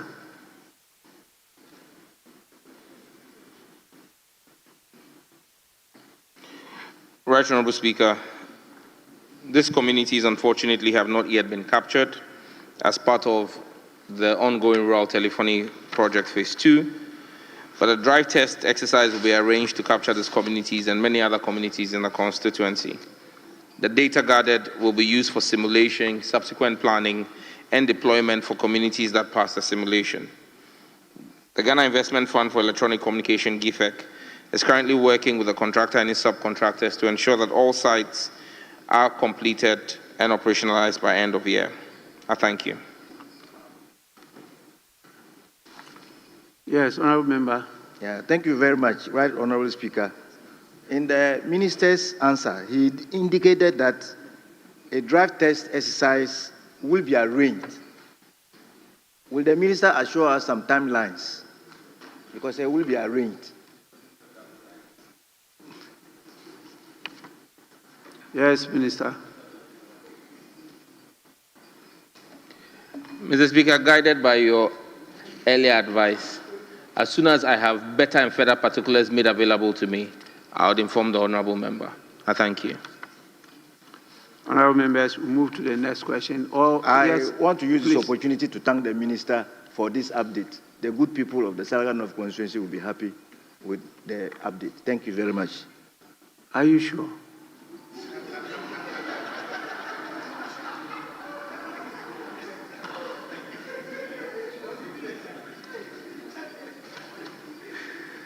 You just have to follow up, get in touch with the minister, push him to do it as early as possible. And for now, they just got an empty shell.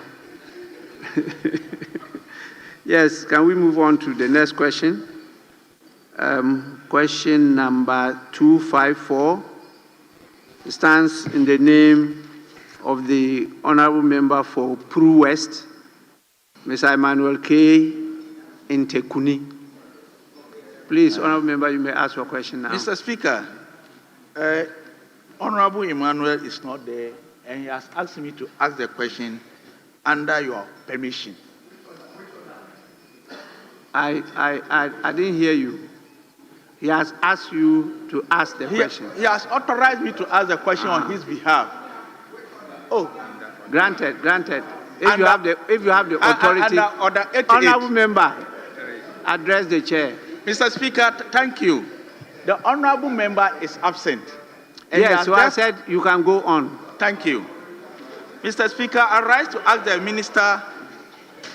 Minister for Communication, Digital Technology and Innovation, the plans the ministry has for the improvement of telecommunication network services in the following towns and communities in the Pru West constituency.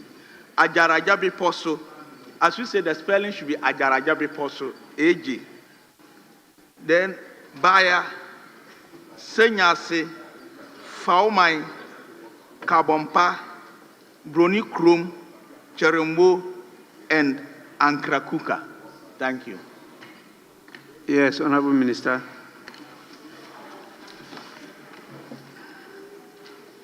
Thank you, Right Honorable Speaker. GIFEC has built, integrated, and put the following 4 sites on air within the Pru West constituency: Kwaim, Krobo, Kamampa, and Fawuman. The status of the telecommunication network in the other communities mentioned is as follows. Adaraja Biposo, Baya, Sanyasi, and Bronikrum. These communities are yet to be captured for necessary action. However, a drive test exercise is set to be arranged to capture these sites, among others, in the district for simulation, subsequent planning, and deployment. Ankrakuku. This site has been surveyed and acquired for construction. Materials for the site are ready, and construction will commence soon. Chirambo. This community has an existing solar rural telephony site under a Huawei MTN collaboration. However, the site experiences network connectivity instability in the mornings due to weak solar batteries that have dropped to about 48% capacity. The ministry has informed MTN Ghana on the need to address the challenge.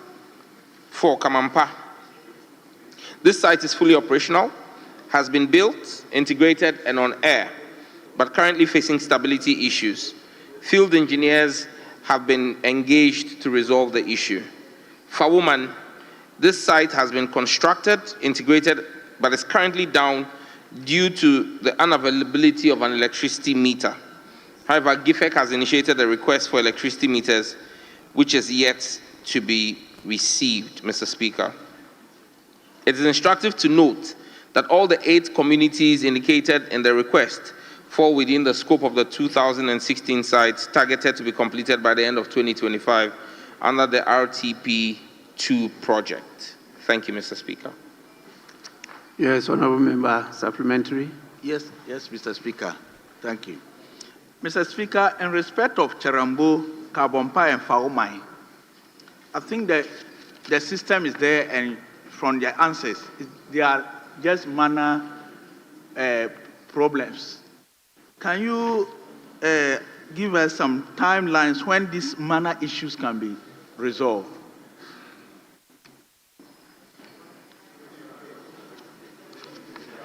This one will be guesswork. Many issues dealing with maintenance, guidelines as to when you can finish it, will just be some guesswork. So it will be very difficult to give timelines on that one. Please, you may ask another supplementary question. Mr. Speaker, thank you for your guidance, and I wish to thank the Minister for the response. Thank you. Honourable members, we move on to the last question. That's question number 319. Stands in the name of the Honourable Member for Upper Manya Krobo, Mr. Bismarck Tete Nyako. Honourable Member, you may do so now. Mr. Speaker, I come under 88.3.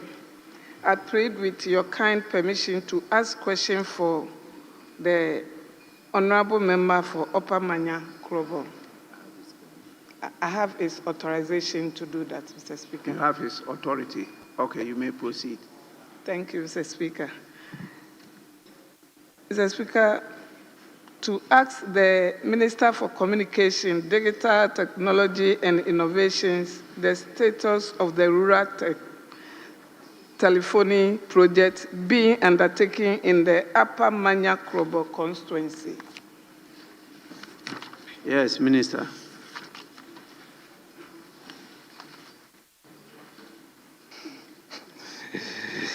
Mr. Speaker, as part of the implementation of the Rural Telephony and Digital Inclusion Project, GIFEC has rolled out connectivity to 7 communities in the Upper Manya Krobo district.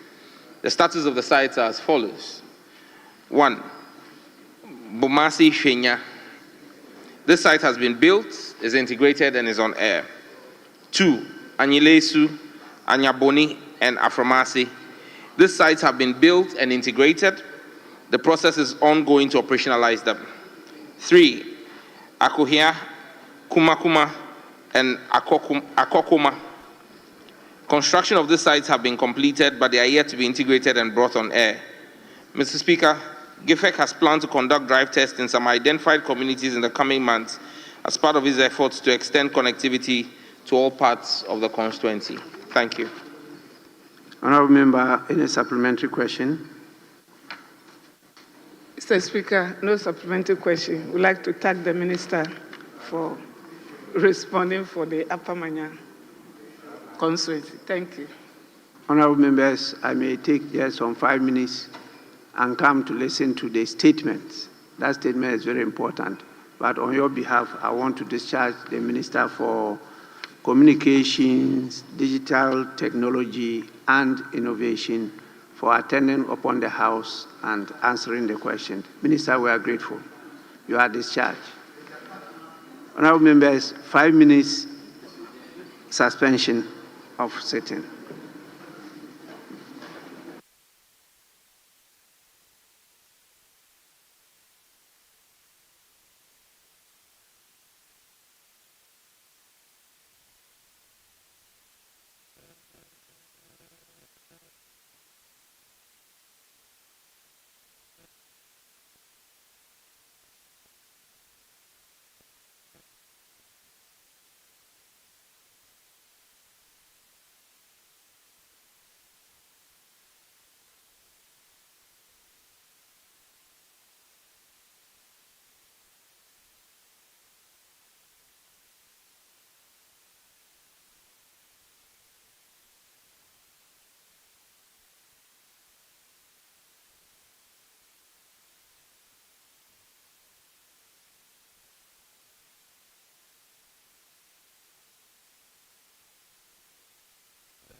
Mr. Speaker,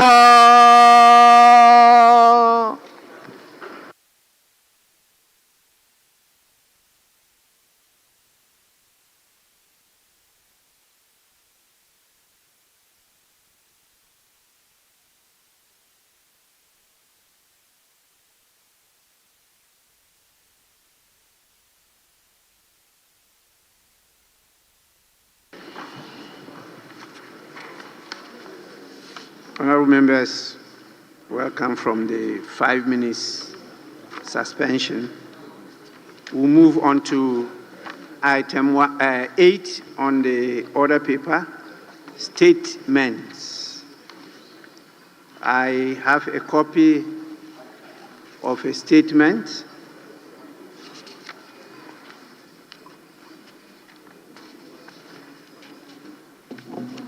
It's by the Women's Caucus of Parliament on Breast Cancer Awareness, the Pink Month. So please, the leader or representative of the caucus should go through the statement.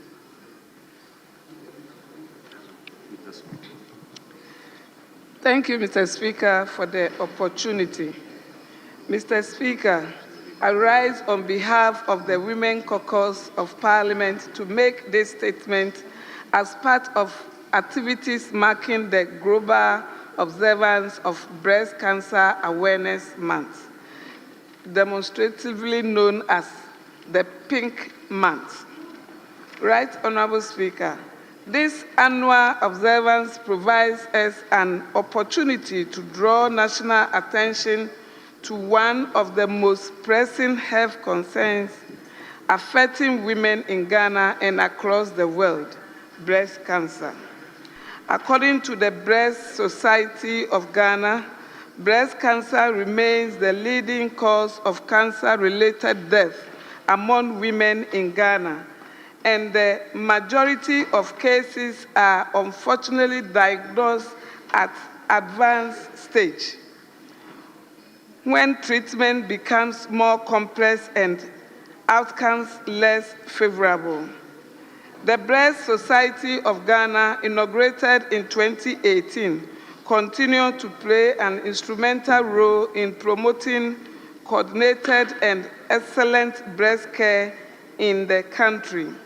The Society's message is clear and consistent. Early detection saves life. This truth, Mr. Speaker, cannot be overemphasized. Right, Honorable Speaker, the Women Caucus of Parliament join hands with the Breast Society of Ghana and all advocacy partners to intensify awareness on the need for regular breast self-examination, clinical screening, and early presentation at health facility whenever changes are noticed. Our calls go to every woman, mothers, sisters, daughters, wives, colleagues, and indeed to every man to encourage and support the woman in their lives to seek screening and timely care. The caucus also recognized that breast cancer awareness is not only a health issue, it is a social and developmental concern that demands national attention and collective responsibility. When a woman battles breast cancer, an entire family, workplace, and community are affected. Every year, the Parliamentary Service led by Mr. Speaker organized breast cancer screening for all MPs and parliamentary staff. In this regard, the Women Caucus of Parliament pledged its full support to national awareness campaign. The caucus will continue to advocate for improved access to screening, diagnosis, and treatment services across the country, with special attention to rural and underserved areas. In addition, the caucus is committed to help destigmatize and destigmatize breast cancer by addressing the myth, fear, and cultural barriers that often discourage women from seeking early medical attention. Above all, the Women Caucus will continue to champion the voices of survivors whose experiences and testimonies remind us that there is life, hope, and strength beyond breast cancer. Right, Honorable Speaker? The theme adopted by the Breast Society of Ghana for this year's awareness campaign, Living Beyond Breast Cancer, Together We Can, resonates strongly with our national agenda for inclusion, compassion, and resilience. Indeed, together we make a difference by promoting education, by supporting survivors, and by ensuring that no woman faces breast cancer alone or in silence. The Women's Caucus is therefore calling on all stakeholders, health professionals, policymakers, development partners, civil society, and the media to join this national cause. Together, let us build a Ghana where every woman has access to early screening, quality treatment, and post-care support. Right, Honorable Speaker?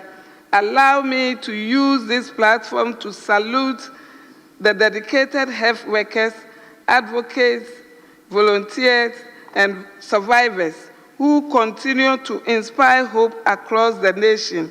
We also thank our development partners and all members of Parliament who support this noble cause through awareness creation and in their constituency-based initiative.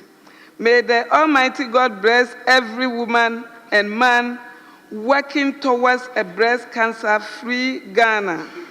May He strengthen those battling the disease, comfort those who have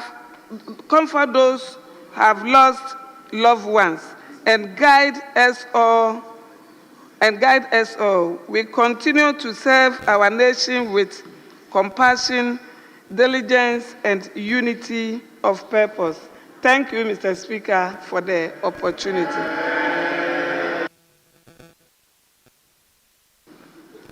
Honorable members, before I take your comments, let me acknowledge the presence of visitors from the Dankwa International School. We have about 79 students here at the public gallery. They just arrived not long ago, and they are led by the head of the junior high school department, Mr. Joseph Amenya. This is a school located in the Okakwe constituency, Okakwe North constituency. Let me, on your behalf, warmly welcome them and urge them to keep on coming. There's a lot they can learn from here, so that in future, when they become representatives like you, they will do better than us. So you are welcome. Please, kindly resume your seats. Yes, honorable members, you've heard the leader of the caucus clear and loud, and I thought that this statement should have been made earlier, but the month is just ending and it's being made today. Next time, let's make sure that maybe by the first week it's done so that we can support the efforts of the Pink Month. In the meantime, we are ready to take a few comments. It's not only for ladies, gentlemen, you are also permitted. Yes, a senior member of parliament. Thank you very much, Mr. Speaker. for the opportunity for me to add my comments to the statement ably made by our leader, Honorable Comfort Doyo.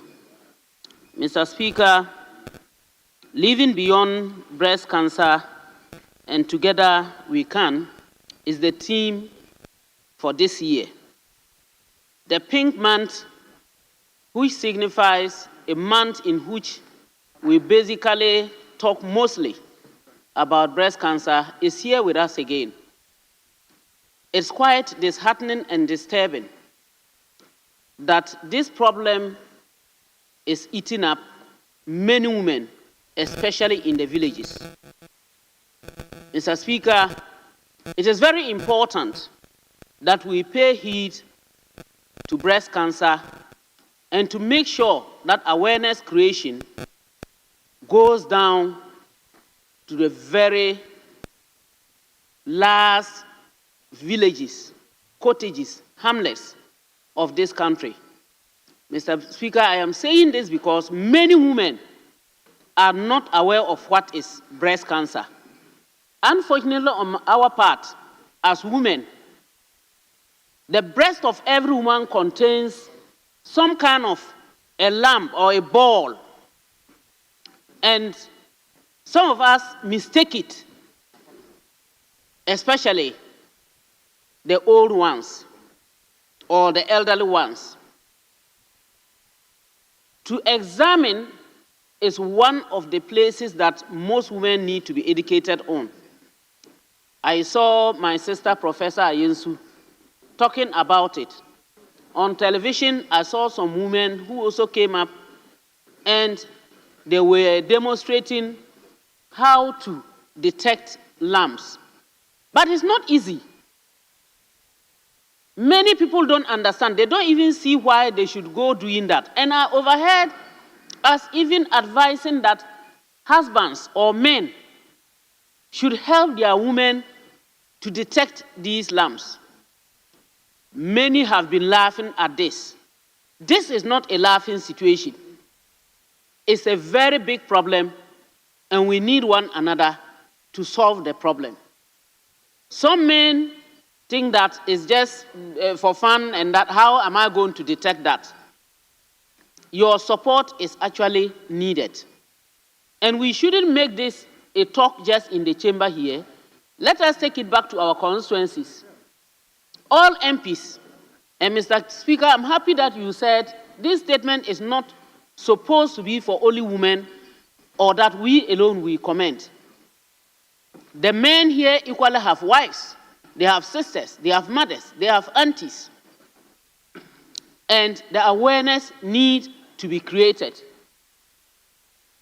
For us to know that there is a problem looming there, in our villages, Mr. Speaker, some of the women, you will see them with some kind of prickles on their nipples.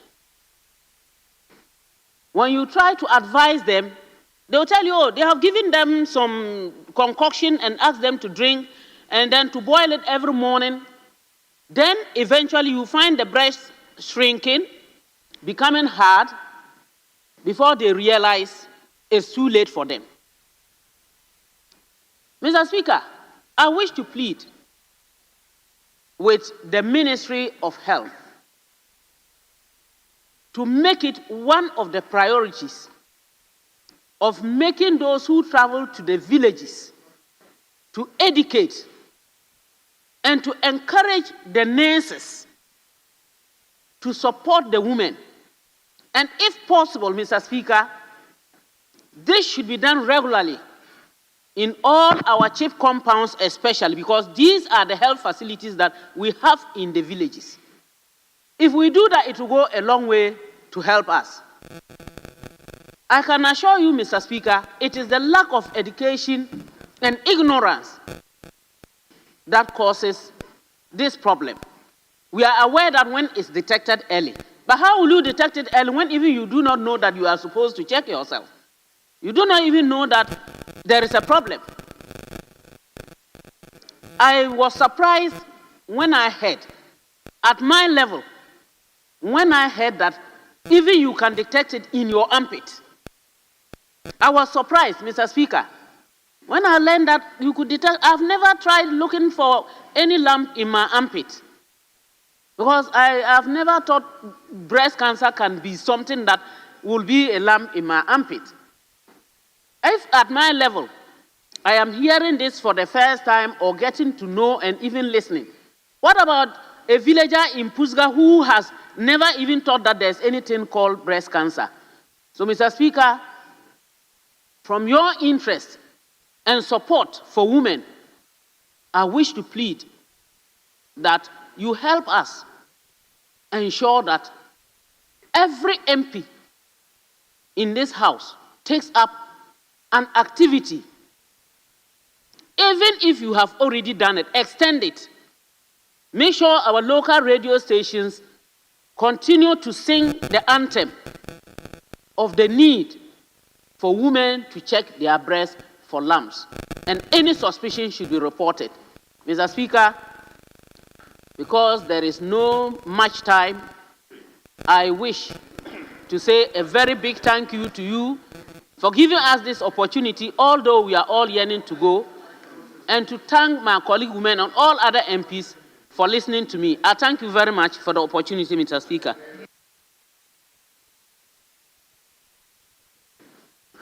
Honorable members, may you guide me as to time allotment per member, because I see a lot of members want to comment. A lot of members. 1, 2, 3, 4, Speaker, 5, 6, Speaker, 7. the number of men who are 8. on their feet. 8. Speaker, we do. There are a lot of doctors. Speaker, we do 2-2. 2-2. 2-2. And Sorry? then leadership. How many minutes per person? Mr. Speaker, sorry. Speaker, we do 3 minutes. 3 minutes? Yes, 3 minutes. So we start with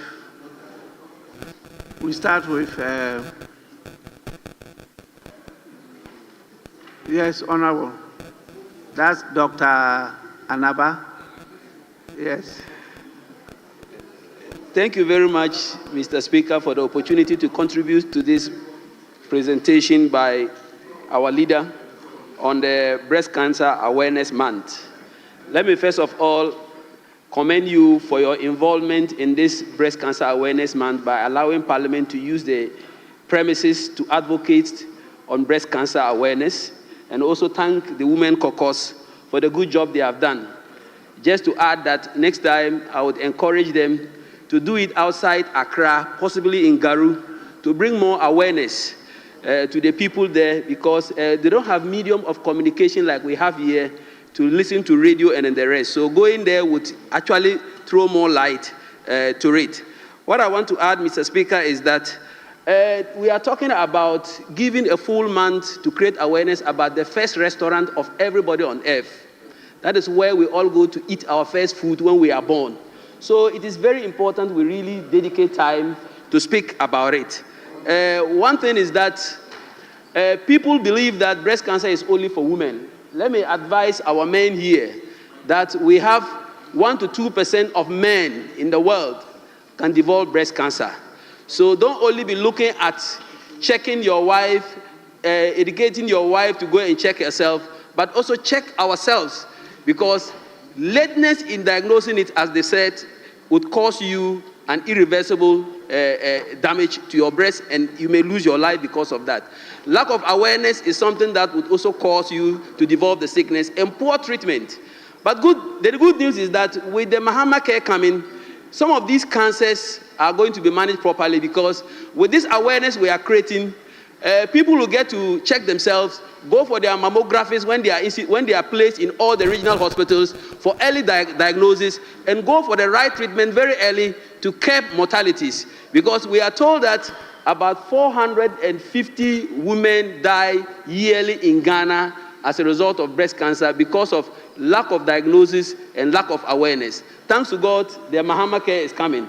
Definitely with that, we'll be able to diagnose them early and treat them early. What we need to do is to give more resources to our public health nurses and our community health nurses, train them on how to diagnose, and even get them portable ultrasounds, like from the Mahama Care, to ensure that they are able to scan the breast and the armpits to be able to diagnose them early, and in that way, the chemotherapy and the radiotherapy and the surgery will reduce the mortalities to zero. To this end, I would say, Mr. Speaker, thank you for the opportunity to contribute to this important thematic area, talking about the first restaurant of everybody on earth. Thank you. Yes, honorable member.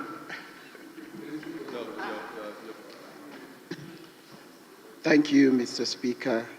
And we would like to appreciate the maker of the statement on behalf of the Women Caucus as we create more awareness for breast cancer. I'd like also to appreciate yourself, Mr. Speaker, and the Parliamentary Service. The entire month, I've seen that the workers here, the staff here have been wearing pink dresses throughout, and a lot of activities to create more awareness.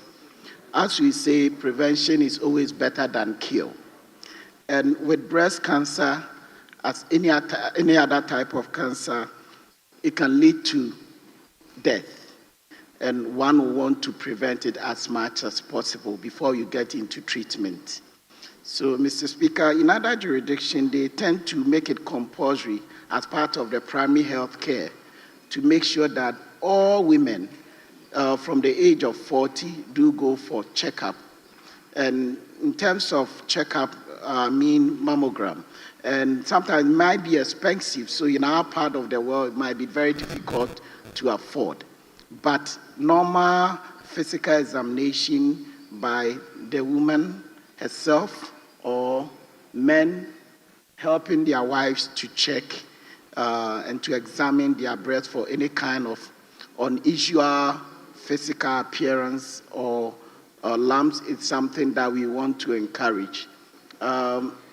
Like one of our members said, the breast is something that has fed almost everybody in the world. And all of us are alive because of a woman. And we want to keep them alive for long enough to be able to continue to bless us. So, Mr. Speaker, I would like us not only to create awareness for just 1 month of the year, but we can make sure that we put in some activities that will be done year-round. Because when one gets breast cancer and is even treated, sometimes there are relapses that could lead to other kinds of cancers as well. So we want to encourage ourselves, especially as representatives of the people, to put in programs within our various constituencies, within our various organizations, to make sure that we keep the country along and to make sure that we prevent it as much as possible. Because when you don't prevent it and it gets into treatment, it becomes more expensive. So if we can commit more funds into prevention, it's something that will help us as a country. Thank you. Thank you, honorable member. We'll go to, yes, can we listen to a lady? Yes. Thank you very much, Right Honorable Speaker, for the opportunity to contribute to all these important statements made by our able leader. I think we've spoken so much about this, but there's one aspect that we need to look at it critically. Most of the people get to a stage where operation and other treatment become difficult because of superstition and local treatment.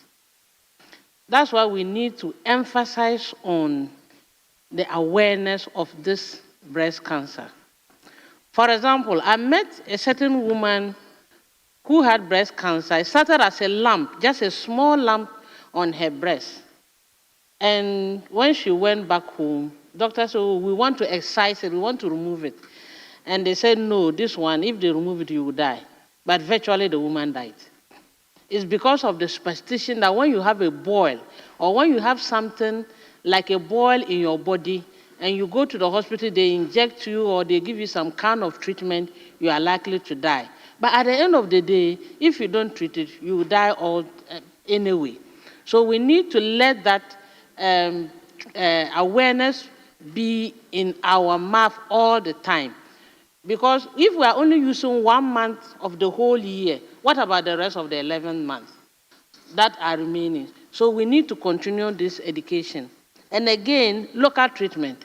Sometimes they will say that, oh, just go to the local treatment. When they put some herbs on it, it will cure by itself.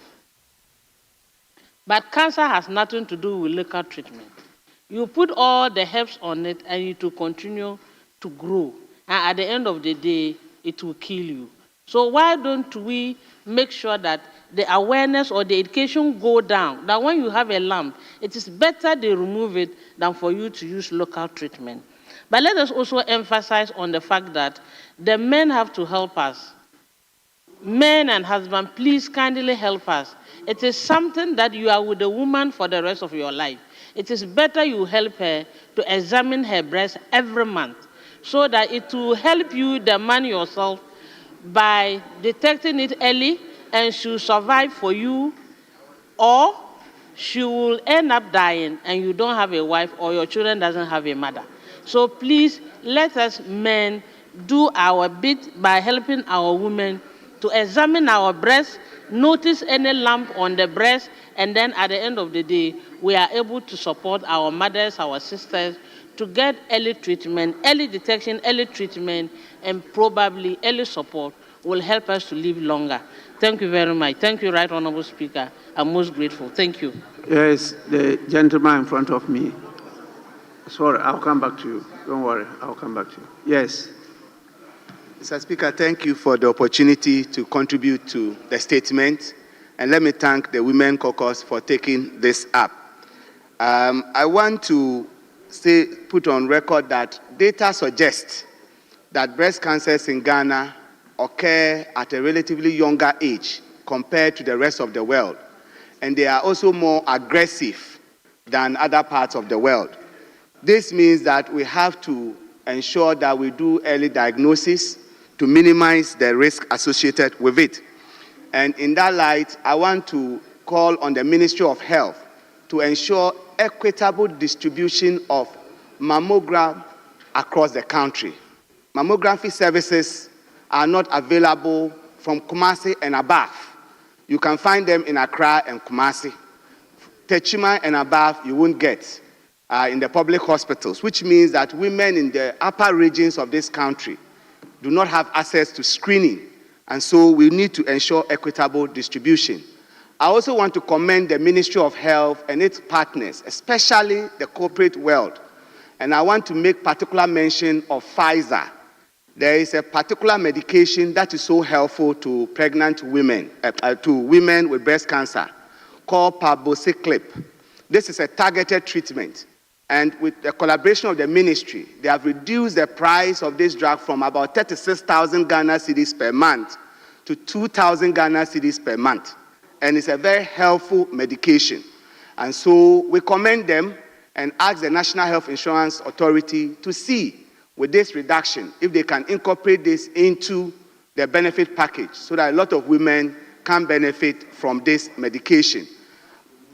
Finally, I would want to encourage that we reduce stigma, especially against women who have had mastectomy. It is the reason why a lot of women resist mastectomies, that's surgery to remove the breast, even when it is life-saving. And I'll call on men to render support to our mothers, to our wives, to our sisters, if they need to undergo such urgent procedures. In conclusion, Mr. Speaker, the free primary health care brings a lot of hope. And when this policy is launched, we should all latch onto it because it will promote screening by our community health workers at their homes, in the lorry stations. We'll have clinics at all these places. And it's not for sick people. Anybody can walk in and be screened for non-communicable diseases, including cancers. And breast cancer is certainly one of them. So it's one of the life-saving policies that His Excellency John Dramani Mahama intends to implement. And when it's implemented, it will improve our disease burden for non-communicable diseases. Thank you very much for the opportunity to contribute. Yes, honorable member. What do I know about breast? Listen. Thank you, Right Honorable Speaker, for the opportunity to contribute to the statement ably made by the Women Caucus of this House. Mr. Speaker, the effect of breast cancer cannot be overestimated.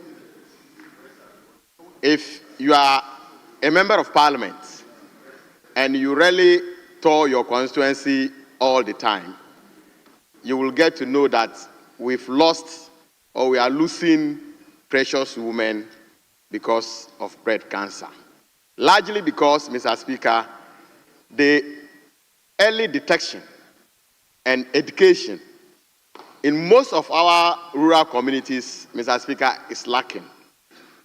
Women really don't want to accept that some kind of pain that they feel is or might result to breast cancer.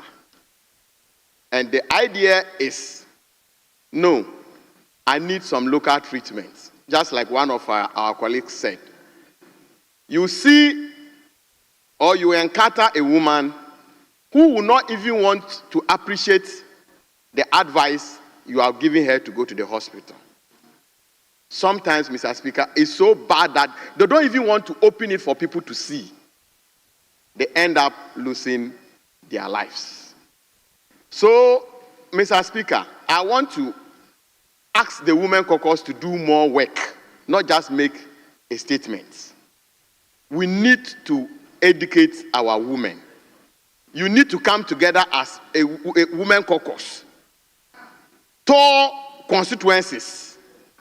Let people appreciate.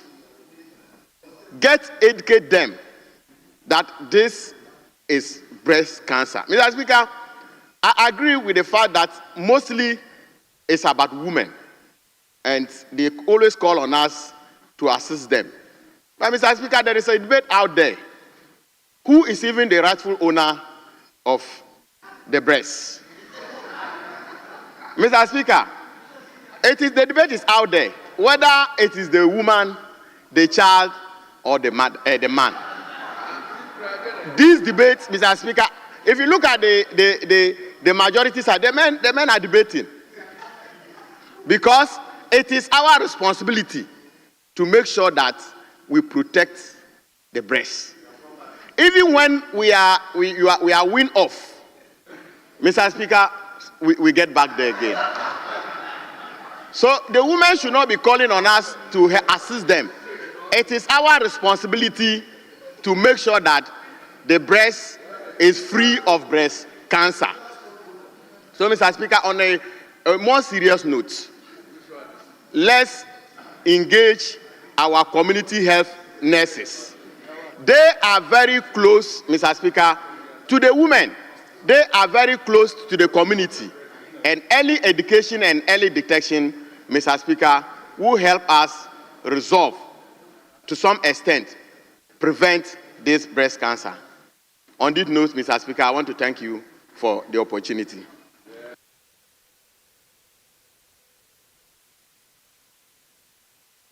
The honorable member behind the lady. Yes, please, you may make your comments. Thank you, Mr. Speaker. Mr. Speaker, it is said that cancer or breast cancer cannot be prevented because the main cause is unknown. However, when it is detected earlier, it can be treated than to report to the hospital at the later stage where the prognosis becomes unfavorable. So to add my voice to what my senior colleagues have already stated, I suggest and appeal to all midwives and the community health nurses to palpate every pregnant woman during antenatal clinics And also, when the woman gets into the labor ward, because they've been doing the head-to-toe examination during such conditions. And then, after delivery, they also go for the antenatal, the postnatal clinic. So that one also can be done and then detect the condition earlier for treatment. And to our husbands and boyfriends, the sucking of the breast shouldn't be the only interest when love making is in process. I appeal to them also to touch the breast, feel and palpate for any abnormalities, so that in case of any abnormalities, they can detect it earlier, and then the woman will go for the treatment, and that can help to save lives and prevent the condition from getting worse. Thank you, Mr. Speaker, for the opportunity.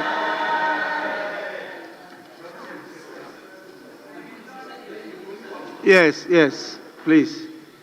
Thank you, Right Honorable Speaker, for the opportunity to comment on the statement ably made by our leader of the Women Caucus. Mr. Speaker, breast cancer is something that we are all at risk of as women. And as I learned today, well, I've known in the past, but more light was thrown on it that men too are at risk of breast cancer. With all of us being susceptible to this, I would say that there is the need for us to get educated. Mr. Speaker, no one gets up and anticipates getting breast cancer. And for our women out there that have gone through this, it's my prayer that we all lend them the support that they need, because there's a lot of stigma associated with this, and it makes them call into their shells and unable to socialize or able to share their stories. I also know that there are a lot of support groups or resources out there, and these support groups are there for us to be able to talk to. So for our women, we should be able to get out there and get the needed support that we need. We know that symptoms and causes of breast cancer varies. We've talked about swelling in the armpit, we've talked about thickening of the breast and all that. I pray that as women, we look out for these things. We should be able to check ourselves. It's not just about going to the hospital to get checked out. You should be able to do your normal checks in the house. We've also asked and employed our men to help us in these checks. So our men, like our speaker that spoke earlier said, or the contributor to the statement said, this is your first restaurant. And it's imperative that you make sure that your first restaurant is in order. So I would also like to say that, Mr. Speaker, as a country, we should commit more resources to research. We should be able to know the real causes of breast cancer. And I know with your able leadership and with your Mahama Care, I know you would dedicate more funds to finding out the real causes of breast cancer and giving a prolonged lifespan to our women and our mothers out there. Thank you very much, Mr. Speaker, for the opportunity.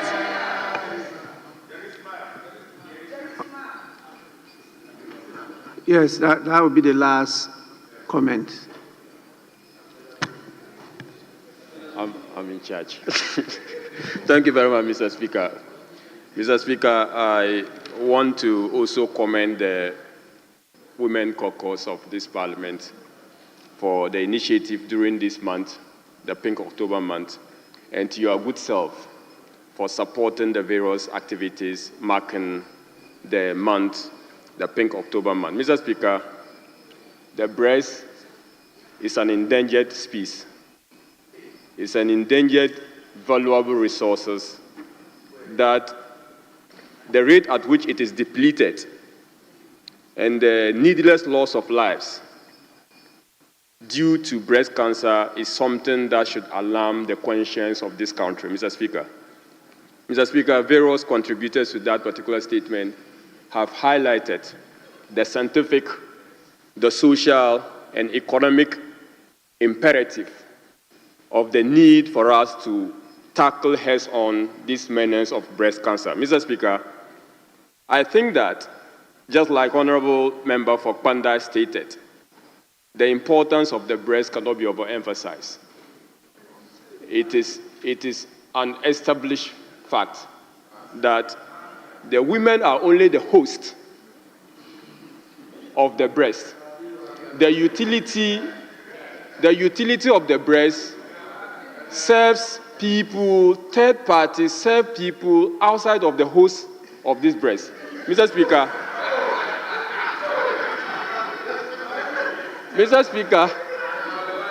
the first major beneficiary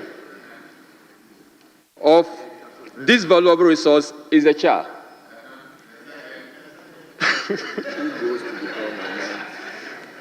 Mr. Speaker, the child grows. If he happens to be a male child, like Ahmed Jerry Shoaib,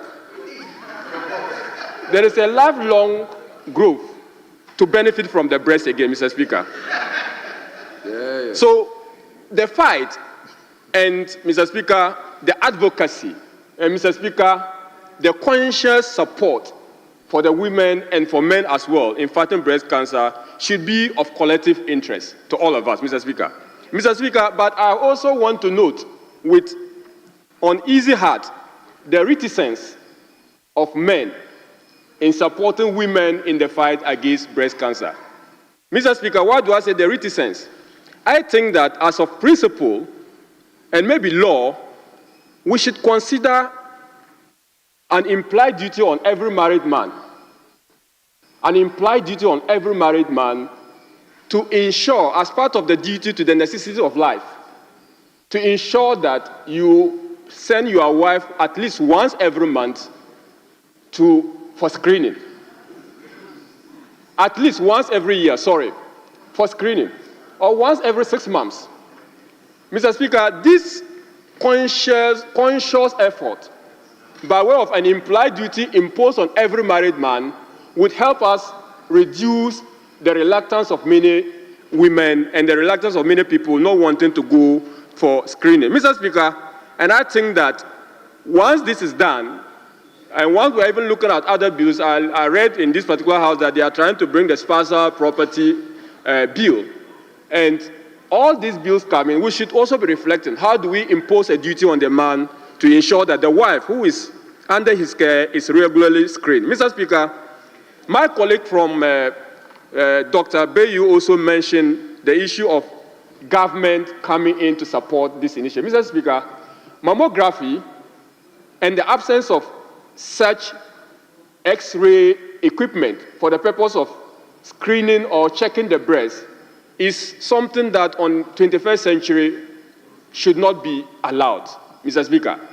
That for a country that is over 60 years old, you can only get the facilities and accessories to assessing or to examining the breast only in Accra or in the southern part of the country. I think that the House of Parliament, and I know the leadership of Parliament and the Right Honourable Speaker will not let the issue, as raised by my colleague, go to sleep. The Minister of Finance will be bringing the budget, Mr. Speaker, and we have the responsibility of approving the budget. Mr. Speaker, let's look out for the budget, in the budget, whether the Minister responsible for Finance has made adequate provisions, at least for every regional capital, to have mammography services being rendered for the people of Ghana, so that every corner of the country, at least, will be saved from the needless loss of life. Mr. Speaker, I grew as a young boy also learning about a popular advocacy, which this year I did not hear it so much. Free the Apples, Mr. Speaker. Free the Apples was associated, I don't know whether it's still associated with the breast cancer awareness. Mr. Speaker, the women also have the responsibility not to imprison the breast. They have over time. But if they are imprisoning the breast, you shouldn't. Mr. Speaker, the responsibility to be conscious that imprisoning the breast also contributes, or is also a risk factor to imprison the breast means that those who are wearing braziers so tight that there is no even space for the breast to breathe. No oxygen. No oxygen. It is a risk factor. And I think that, I'm not a witch doctor, I think. So, Mr. Speaker, with these few words, I want to commend the leadership of the caucus leader for this brilliant statement, and to say that your right, Honorable Speaker, should look out for in the budget whether there's adequate provision made for this issue as part of your legacies for this particular House. Thank you very much, Mr. Speaker. Honorable members, sorry, I thought we were concluding. I just wanted to thank members for taking this matter seriously. This is a serious malady confronting our nation, and from the information we gather from the experts, there is some peculiarity with our situation in Africa, and particularly in Ghana. And I'm happy that you've taken it serious. So to demonstrate our support to the national cause of cancer awareness, I direct that the clerk's office deducts 1,000 Ghana cedis from each member's salary for the month of November to be dedicated to the fight we are all engaged in, the Cancer Awareness Month, and that money be given to the Breast Society of Ghana. That will make it up to 276,000 Ghana cedis. I will provide the remaining so that we'll run it up to 300,000, which will donate to the Breast Society of Ghana to assist them in the work they are doing. This is a very important matter. I have seen, I've witnessed how devastating the breast cancer is to our women. And I think that if we had some of these statements earlier on, we could have done more. But please, let's all invest in it. It's not just health, but it's social, it's economic, and I think that it will help all of us. So just 1,000 per member, 276,000. I'll top up with 24,000 to make it 300,000 for the Breast Society of Ghana. So I believe that early December, please, Breast Society of Ghana, call on the Parliament of Ghana to pick up 300,000 as our collective contribution to support the work you are doing. We want to take this opportunity to thank you so much and to encourage many more men and women to come to support this. As to the ownership, it's a gift that God has given to humanity. So we all own it and we all enjoy it. And so please, let's all invest in this precious life. Please.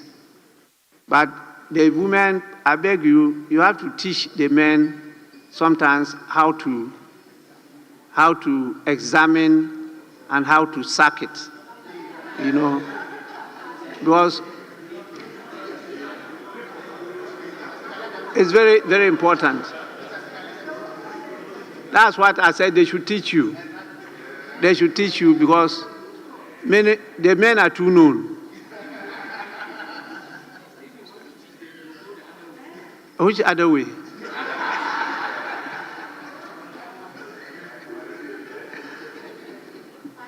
Take your time and teach them, because not all of them who are used to it. And some coming from rural areas, they shy away from it. They don't even understand it. You see, the rural areas, they are not allowed. When we were kids, it was free. It was not hidden. You know, it was not, to use somebody's word, it was not imprisoned. It was available for for us to see. But these days, you people capture and imprison their breasts. And also, there's this charge that is always lurking around. You know, you can be charged with what? Sexual harassment. And that makes it more difficult for the men. So please, women also be inviting, you know. I don't say be offering it, but I say be inviting so they can help you. With this, I want to, on your behalf, let us call it a day, unless the leaders have something to say. Speaker, we agree with you that within the terms of Order 55 Rule 3, not having sat ordinary for 5 hours, will adjourn the House. But we want to encourage members, Mr. Speaker, that next week business will be quite heavy.